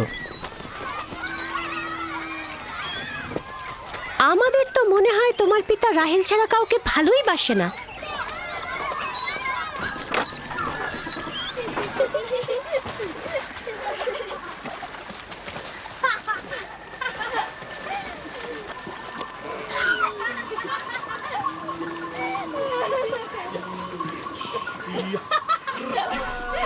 হুশ হুশ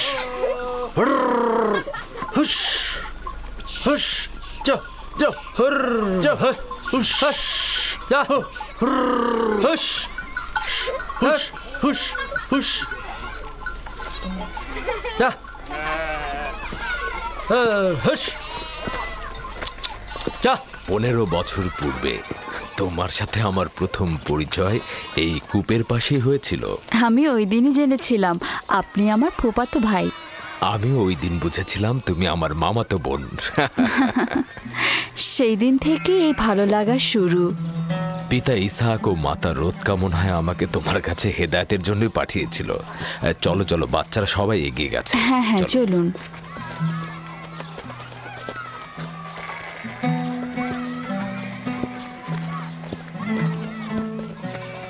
যখনই আমার পিতা বুঝতে পারলেন আপনি আমার অনুরক্ত, তখন তিনি মোহরানা বাবদ 7 বছর ভেড়ার রাখালি ঠিক করে দিলেন। আমি সেটা গ্রহণও করলাম, কিন্তু 7 বছর পর তোমার পিতা লিয়াকে আমার সাথে বিয়ে দিয়ে দিল। আর তো কোনো উপায়ও ছিল না, কারণ ফাদ্দানে বড় বোনের আগে ছোট বোনের বিয়ে দেওয়ার নিয়ম নেই। হ্যাঁ, আরো 7 বছর আমি তোমার জন্য রাখালি গ্রহণ করলাম, কিন্তু জনাব লাবান জানে না আমাকে যদি 70 বছরের কথা বলা হতো আমি তাতেই রাজি হয়ে যেতাম। কত দ্রুত সময় চলে যাচ্ছে। হ্যাঁ,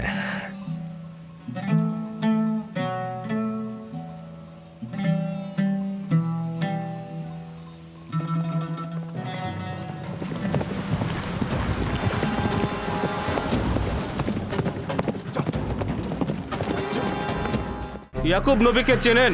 পয়গম্বর ইসহাকের পুত্র সে। রাহেল, কোনো খবর আছে? তোমার পিতা ইসাক নবী অনন্তের পথে যাত্রা করেছেন।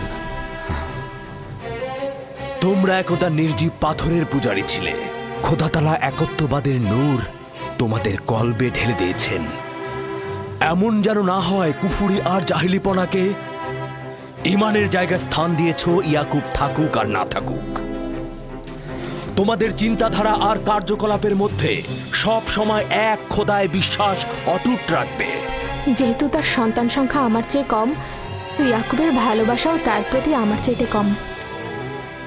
এটা তো পরিষ্কারই, তারা দুজন বোন, আমার পক্ষে কি আর কথা বলবে? আম্মাজান, আম্মাজান, আম্মাজান, আম্মাজান, আম্মাজান, আম্মাজান।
أنزلناه قرآنا عربيا لعلكم تعقلون نحن نقص عليك أحسن القصص بما أوحينا إليك هذا القرآن وإن كنت من قبله لمن الغافلين.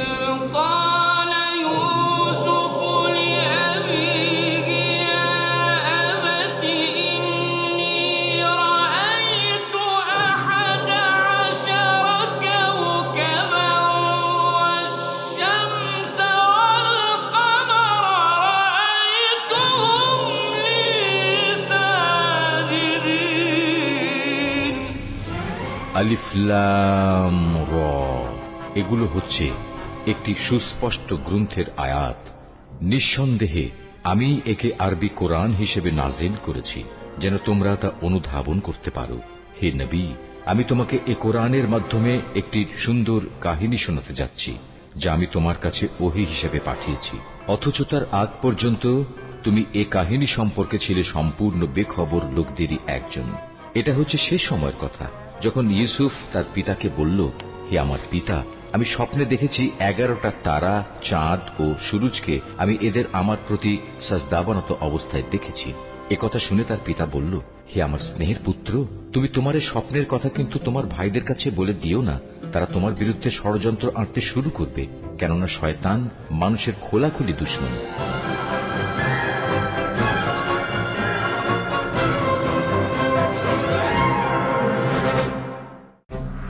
রাহেল 11 বছর ধরে একটি সন্তানের জন্য অপেক্ষায় প্রহর গুনছে। আজকে ইয়াকুব ও তার পরিবারকে নির্বংশ করে দিন, হে মহান ইস্তার। এই গভীর রাতে নূর কোথা থেকে এলো? তার মানে রাহেলের সন্তান সুস্থভাবেই পৃথিবীতে জন্মালো। আপনার ক্রোধের আগুন জ্বালিয়ে দিন।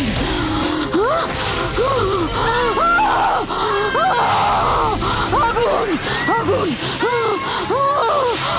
তার মানে আগুন ধর্মগুরুর খোদাকেও পোড়াতে পারে? ভাই, এটা তো সহজ ব্যাপার, ও তো খোদা নয়। ইউসুফের কদম মোবারক। কিন্তু যিনি ওই ইস্তার মন্দির ধ্বংস করেছেন এবং ফাদ্দানে বৃষ্টি বর্ষণ করেছেন, তিনি আমার খোদা। তিনি এক এবং অদ্বিতীয়।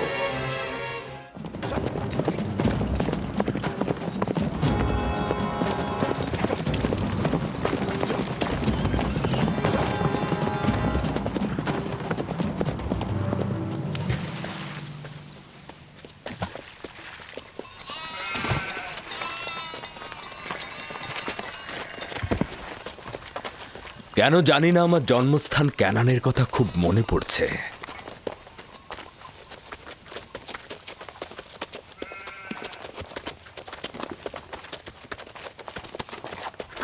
ওরা সত্যি সত্যি মারামারি বাঁধিয়ে ফেলবে না তো?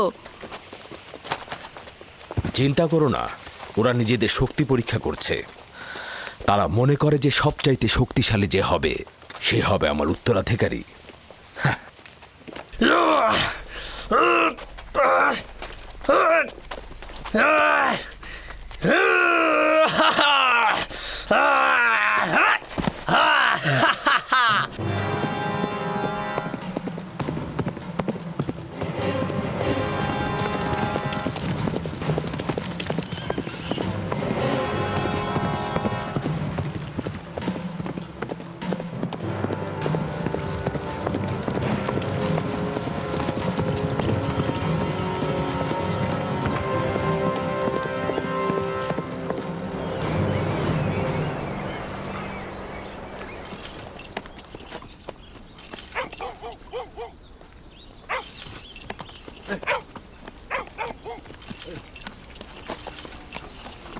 সালাম, ইয়াকুব নবীকে চেনেন?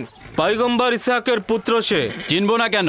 তিনি এবং তার সন্তান তো ফাদ্দানের কল্যাণের প্রতীক। আচ্ছা, এখন তাকে কোথায় পাওয়া যাবে? তার মামা এখানকার গভর্নর, তার কাছে যাও।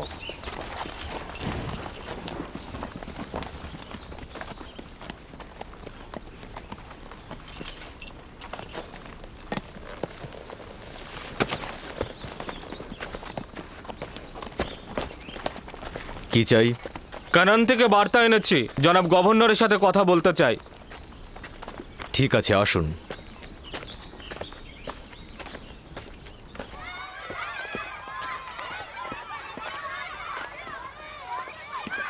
দিনে যা জি, এদিকে এসো তো আমার মা। তুমি ইউসুফকে নিয়ে একটু খেলো, আমি তোমার মাকে সাহায্য করি। ঠিক আছে।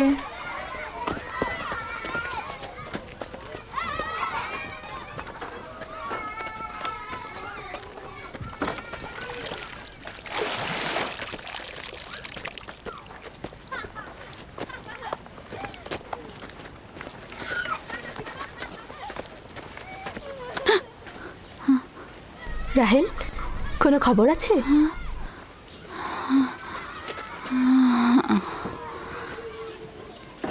মোবারকবাদ। খোদার নবী খবর জানেন?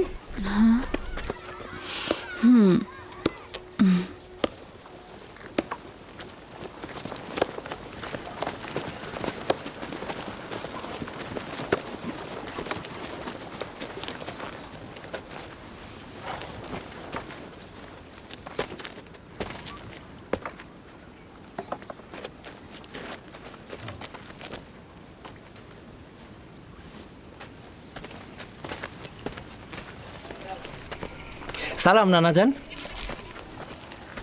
সালাম আব্বাজান, খোশামদেদ। সালাম, হঠাৎ করে আমাদের স্মরণ করলেন?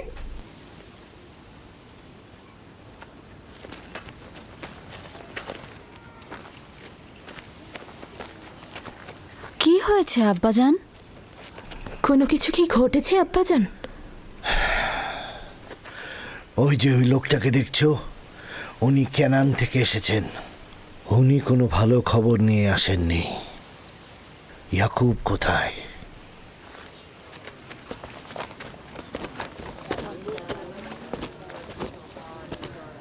বাবা, আমার প্রিয় মামা লাবান, কি খবর? পথ ভুল করে আসেননি তো? যদিও জানি যে খবরটা তিক্ত, কিন্তু এটাই নিয়তি।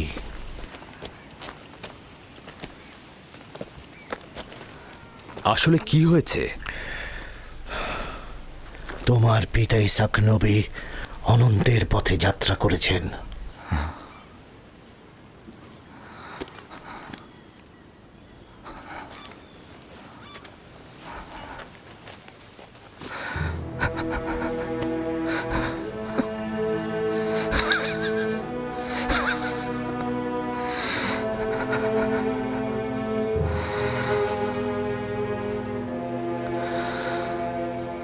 সকলে খোদার তরফ থেকে আসে, আবার তার কাছে ফিরে যায়।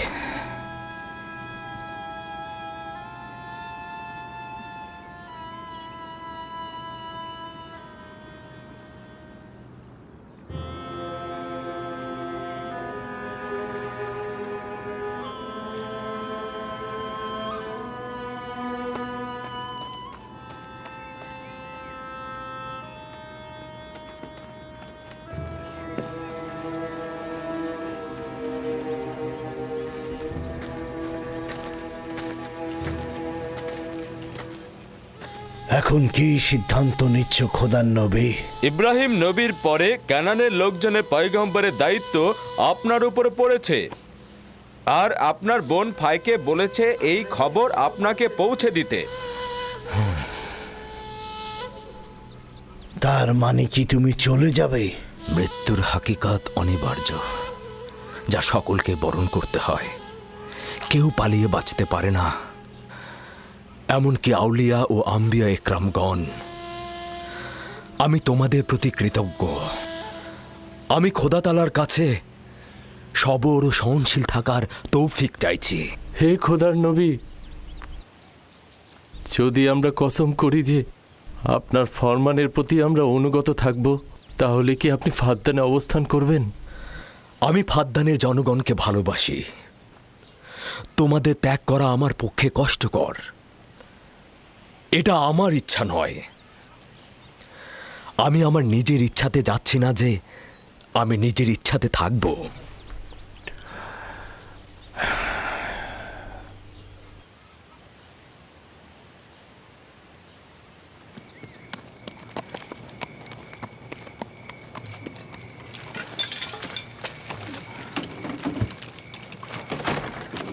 খোদা তাআলার ইচ্ছায় আগামীকাল আমরা ক্যানানের উদ্দেশ্যে যাত্রা করব। আমি প্রস্তুত। আমিও প্রস্তুত। আমি আর আমার স্ত্রী জিনিসপত্র গুছিয়ে নিয়েছি। তোমরা কোথায় যাচ্ছ? আপনাদের সঙ্গে ক্যানান। আমরা জীবনেও খোদার নবীকে হাতছাড়া করতে পারবো না। আমাদের সঙ্গে তোমরা যেতে পারবে না। তোমরা ফাদ্দানে অবস্থান করো, সেটাই ভালো হবে। আমার এই ঘর বাড়ি সব থাকছে, তোমরা সেখানেই থাকবে। কিন্তু আমি তো আপনার কাছে ঋণী হয়ে আছি জনাব। আমরা আপনার কাছে প্রতিজ্ঞা করছি, আমরা সারা জীবন আপনার খেদমত করব। তোমার আত্মীয় স্বজনদের এখানে তোমাকে দরকার হবে। এটা তোমার মাতৃভূমি, আর আমার সাথে তোমাদের কোনো সম্পর্ক নেই। উত্তম হবে তোমরা এখানেই থাকো।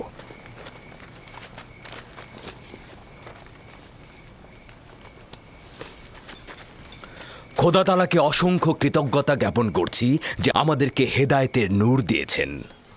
আমি তোমাদের হাসি, আনন্দ, দুঃখ, বেদনার বছরের পর বছর শরিক ছিলাম। তোমরা একদা নির্জীব পাথরের পূজারী ছিলে। খোদা তাআলা একত্ববাদের নূর তোমাদের কলবে ঢেলে দিয়েছেন। তোমরা সেই সকল নির্জীব পাথরগুলোকে দূরে নিক্ষেপ করেছ আর একাত্মবাদী খোদার দিকে ধাবিত হয়েছ। ঈমানের মর্যাদা ও ইলাহির দাওয়াতের মর্ম বুঝবে। এমন যেন না হয় কুফুরি আর জাহিলিপনাকে ঈমানের জায়গায় স্থান দিয়েছ, ইয়াকুব থাকুক আর না থাকুক। তোমাদের চিন্তাধারা আর কার্যকলাপের মধ্যে সব সময় এক খোদায় বিশ্বাস অটুট রাখবে। খোদা তোমাদের সহায় হোক।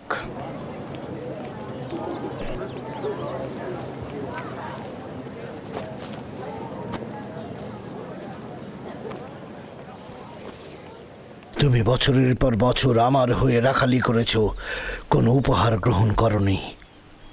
তোমার নিজের সম্পদ বলতে কিছুই নেই। আমার অর্ধেক ভেড়ার পাল তোমাকে আর আমার কন্যাকে উপহার দিচ্ছি। আশা করছি এই সম্পদ তোমার কাজে লাগবে। শুক্রিয়া জ্ঞাপন করছি। খোদা আপনাকে অনেক বেশি কল্যাণ আর বরকত দান করুক। শুক্রিয়া আব্বাজান। শুক্রিয়া। সত্যি বলছেন আব্বাজান? এটা তো ইয়াকুবের হক। এটা বছরের পর বছর কষ্ট বহন করার উপযুক্ত মর্যাদা। খোদা হাফেজ ইয়াকুব নবী। খোদা হাফেজ। খোদা হাফেজ। আবার আসবেন। খোদা তোমাদের কল্যাণ করুক। খোদা তোমাদের সহায় হোক। খোদা তোমাদের রক্ষা করবে। আমাদের দেখতে আসবেন। ভালো থাকবেন ইয়াকুব নবী, আবার আসবেন।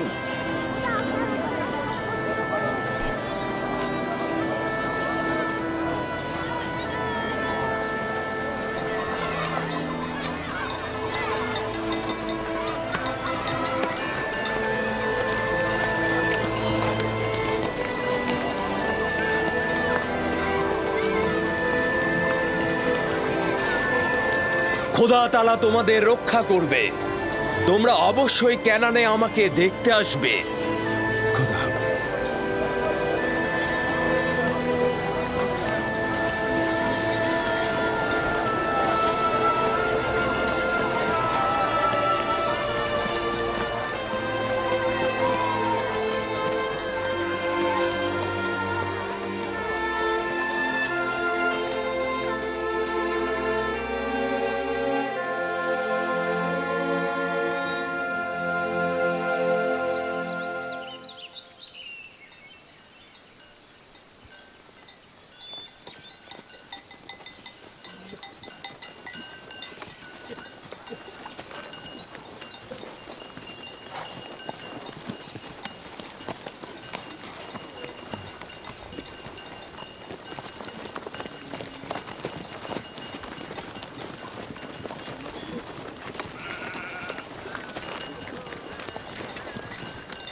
খালামণি, বেলহে আর জুলফা আমার আম্মাজানের প্রতি ঈর্ষান্বিত কেন? এটা তোমাকে কে বলেছে? সবাই তো বলছে। ইয়াহুদা নিজে বেলহে আর জুলফার মুখ থেকে শুনেছে। ছোটদের এ ব্যাপারে হস্তক্ষেপ করা উচিত না, কিন্তু যেহেতু তুমি প্রশ্ন করেছো, উত্তর দিচ্ছি। বেলহে প্রথমে তোমার আম্মাজান রাহেলের কানিজ ছিল।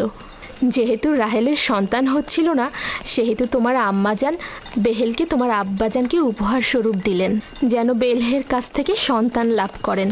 আর তোমার আব্বাজান তাকে অনেক ভালোবাসেন। বেলহে দল এবং নাপতলির জন্ম দিলেন। এতে সে তোমার আব্বা আম্মার কাছে অনেক সম্মানের পাত্র হলেন। এখন তুমি দুনিয়াতে আসার পর থেকে সে মনে করছে তার জায়গাটা নষ্ট হয়ে গেছে। খালামণি, জুলফা কি আপনার কানিজ ছিল? হ্যাঁ, রাহেলের উৎসর্গের পর আমিও জুলফাকে তোমার আব্বাকে উপহার দিলাম। চাইছিলাম না তোমার আব্বাজানের মোহাব্বত রাহেলার প্রতি অধিকতর হয়। জত ও আশরের মাতা হচ্ছে জুলফা।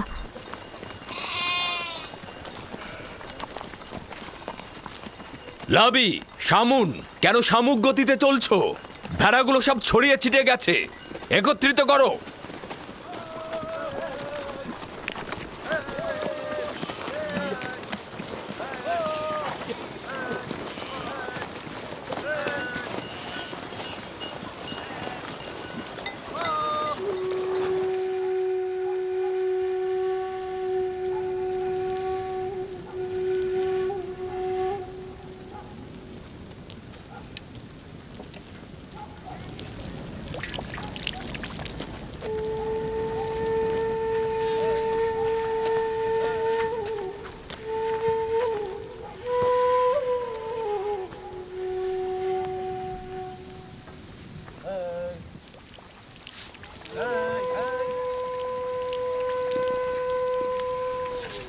লিয়া,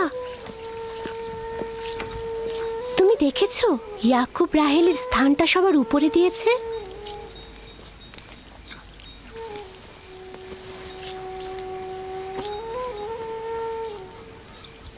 আমার বোনের সাথে আমার কোনো ঈর্ষার সম্পর্ক নেই। যেহেতু তার সন্তান সংখ্যা আমার চেয়ে কম, ইয়াকুবের ভালোবাসাও তার প্রতি আমার চাইতে কম। তাহলে কেন ঈর্ষার কথা আসছে?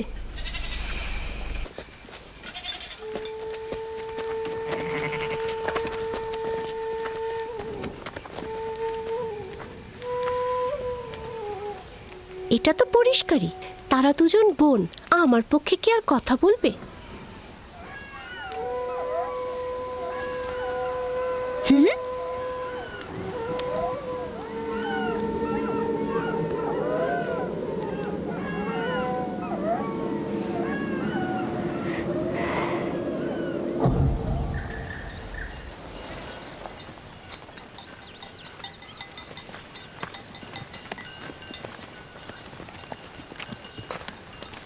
মনে হচ্ছে আমরা একটু বেশিই ঘুরে যাচ্ছি।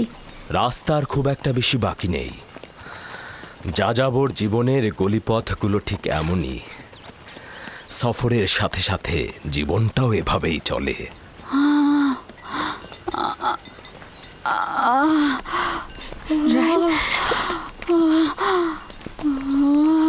কেন আর কত দূরে? আরো তো প্রায় 9 মাইল। আর একটু ধৈর্য ধরো। আমি আর পারছি না। লিয়া, লিয়া। ইয়াহুদা, লাবি, শামুন, এখানে তাঁবু ফেলো, আমরা এখানে অবস্থান করব। ক্যানান কি এখান থেকে অনেক দূরে? গিলা, দ্রুত ক্যানন যাও, আমার বোন সহ একজন ধাত্রী নিয়ে এসো, দ্রুত যাও। জি জনাব। চিন্তা করবেন না, আমি দ্রুতই ফিরবো।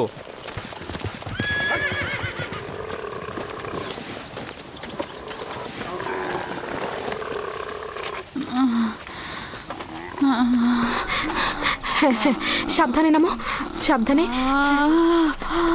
এই সাবধানে নামো, সাবধানে। এসো, এখানে এখানে বসো। আস্তে আস্তে যাও, বসো। আস্তে বসো এখানে। আগুন তৈরি করো, লিনের কাপড় নিয়ে আসো জলফা। হ্যাঁ হ্যাঁ আনছি। ধৈর্য ধরো, সব ঠিক হয়ে যাবে। কি হয়েছে আম্মাজান? আপনার কি অনেক খারাপ লাগছে? চিন্তা করো না, কিছুই হয়নি। দিনে ইউসুফকে নিয়ে যাও। চলো না, ও থাকুক। ধৈর্য ধারণ করো বোন আমার।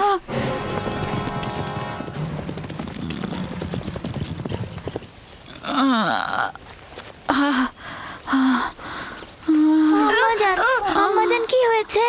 আম্মাজান আমাকে ছেড়ে দাও, আমাকে ছেড়ে দাও। আম্মাজান, আম্মাজান, আম্মাজান কি হয়েছে? ইউসুফকে সামনে রাখো। এসো ইউসুফ, এদিকে এসো। ইউসুফ, তুমি বাবা আমার সাথে চলো, আমার সাথে এসো। আম্মাজানের কি হয়েছে? কিছু হয়নি আমার পুত্র। ইউসুফ, তুমি ওখানে যেও না। আব্বাজান, আমার আম্মাজানের জন্য ভয় লাগছে। ভয় লাগার মতো কিছুই হয়নি, আমি তো আছি। শান্ত হ বেটা, শান্ত হ।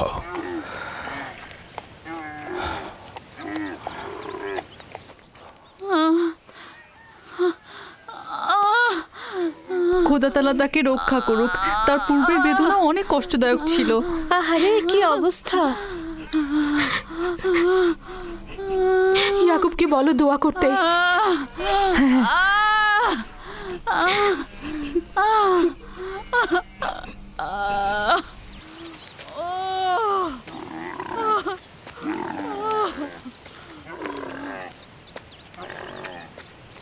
কি খবর? রাহেলের অবস্থা কেমন? এখনো কোনো খবর নেই। লিয়া বলেছে আপনাকে তার জন্য দোয়া করতে। তার অবস্থা একেবারেই অনুকূলে নয়। আমাদের আরো কিছুক্ষণ সবুর করতে হবে। ধাত্রী পথেই আছে, যাও তার দিকে লক্ষ্য রাখো। হ্যাঁ। আব্বাজান, আম্মাজান কি আমাদের ছেড়ে চলে যাচ্ছে? তোমাকে কে বলেছে এগুলো? তোমার আম্মাজান তোমার জন্য ভাই নিয়ে আসবে। কিন্তু আমার ভয় লাগছে। ভয় পেও না আমার পুত্র। দিনে জি আব্বাজান। ইউসুফকে নিয়ে খেলা করো। এসো ইউসুফ।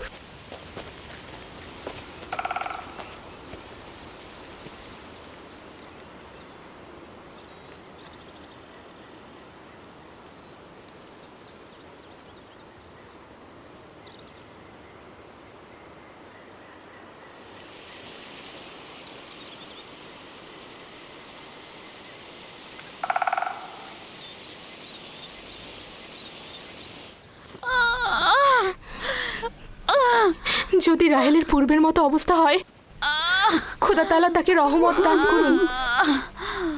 আমার কিন্তু মনে হচ্ছে এই যাত্রায় আর রক্ষা হবে না। বদ চিন্তা থেকে মুক্ত থাকতে পারো না, অলক্ষণে পেঁচা।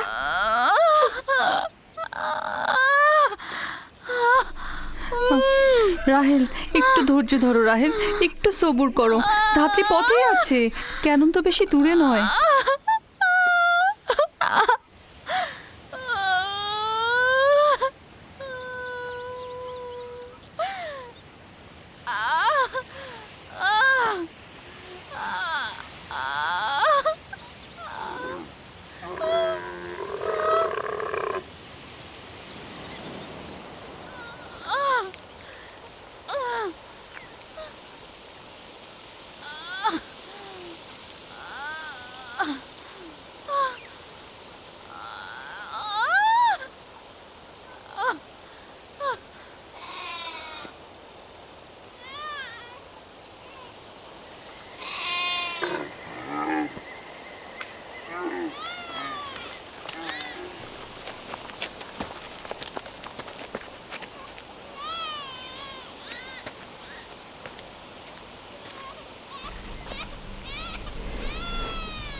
আমার সন্তানকে দেখে রাখবেন, আমার ইউসুফকে দেখে রাখবেন।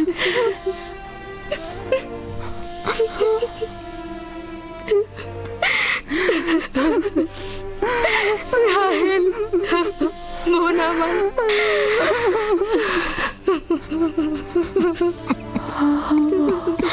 ওদেরকে কখনো অবহেলা করবেন না। মায়ের অভাব যেন ওরা বুঝতে না পারে, কথা দিন।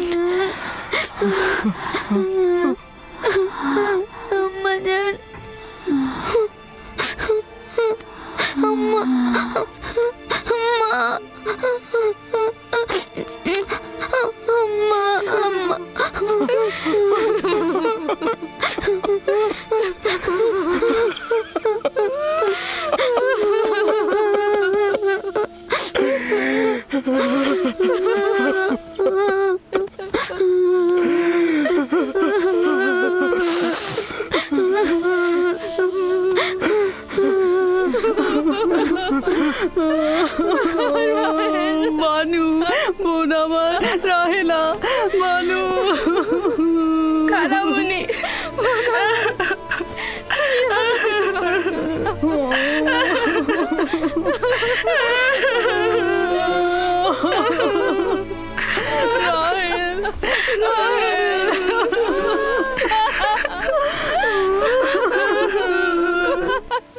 সালাম হে খোদার নবী। সালাম আমার বোন, অনেক দেরি করে ফেলেছ বোন, রাহেল আর নেই। আপনার উপরে যে মুসিবত নেমে এসেছে, খোদা তাআলা আপনাকে ধৈর্য ধারণ করার তৌফিক দান করুক। জীবন ও মৃত্যু তো খোদার হাতে, আমরা তার প্রতি অনুগত থাকব।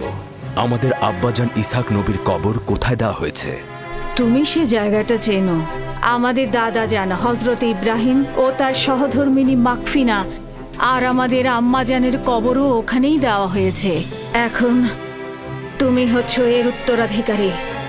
যেহেতু আমি আমার পিতার প্রথম সন্তান ছিলাম, তাই তোমার অনুপস্থিতিতে আমি একে সংরক্ষণ করেছি। আমার সাথে আমার বোনের প্রতিজ্ঞার কি হবে?